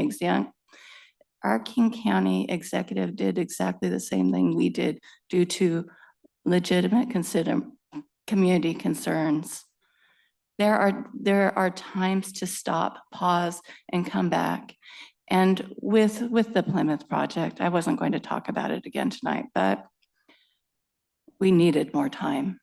I genuinely think if we had taken a pause rather than bringing it and chasing that $4.2 million down on January 18th, we would have been able to work with our community and Plymouth to have a solution. That is genuinely how I felt. The rush to the finish line was devastating to that project. We will come together. We have learned lessons, and we have to listen to all sides. We have to come together. This isn't my way or the highway. There are nuances, concerns, funding, all sorts of things that have to come together to meet this critical need, because it is a critical need. We also have to make sure we're meeting the needs of people who live in our city today. And we have quite a few people in need. And this council is committed to meeting those needs for people who need housing and affordability. And we've been demonstrating it. It was a very hard decision. Anyway, but I'm genuinely thankful for our community's engagement, the incredible work in our environment and other projects around our city, and let's keep it going. That's what makes Kenmore special. Hopefully we'll never see the ugliness that happened in our public comments again, because those were devastating to the feeling of community. So my genuine hope is that we can take that hardship and turn it into something that brings us together and serves us in the long run. Thank you. Nothing, I haven't had any committee meetings report on, two things, one thing. I did appreciate the calls that we got from during public comments today about increasing protections around bike infrastructure. I think that's incredibly important. And I do think that, you know, there are street sweeper options coming up for bike lanes with actual hard barriers. So that is something that down the line, we might want to investigate a little bit further, because there are answers to it. It does cost a little bit of money. But an actual curb or an actual hard barrier is something that will make bicycling a heck of a lot safer and a lot more comfortable for folks who may not feel safe out there right now. So I hope that is something that we can take a look at down the line. So anyway, with nothing more to come before us, Kenmore City Council is adjourned.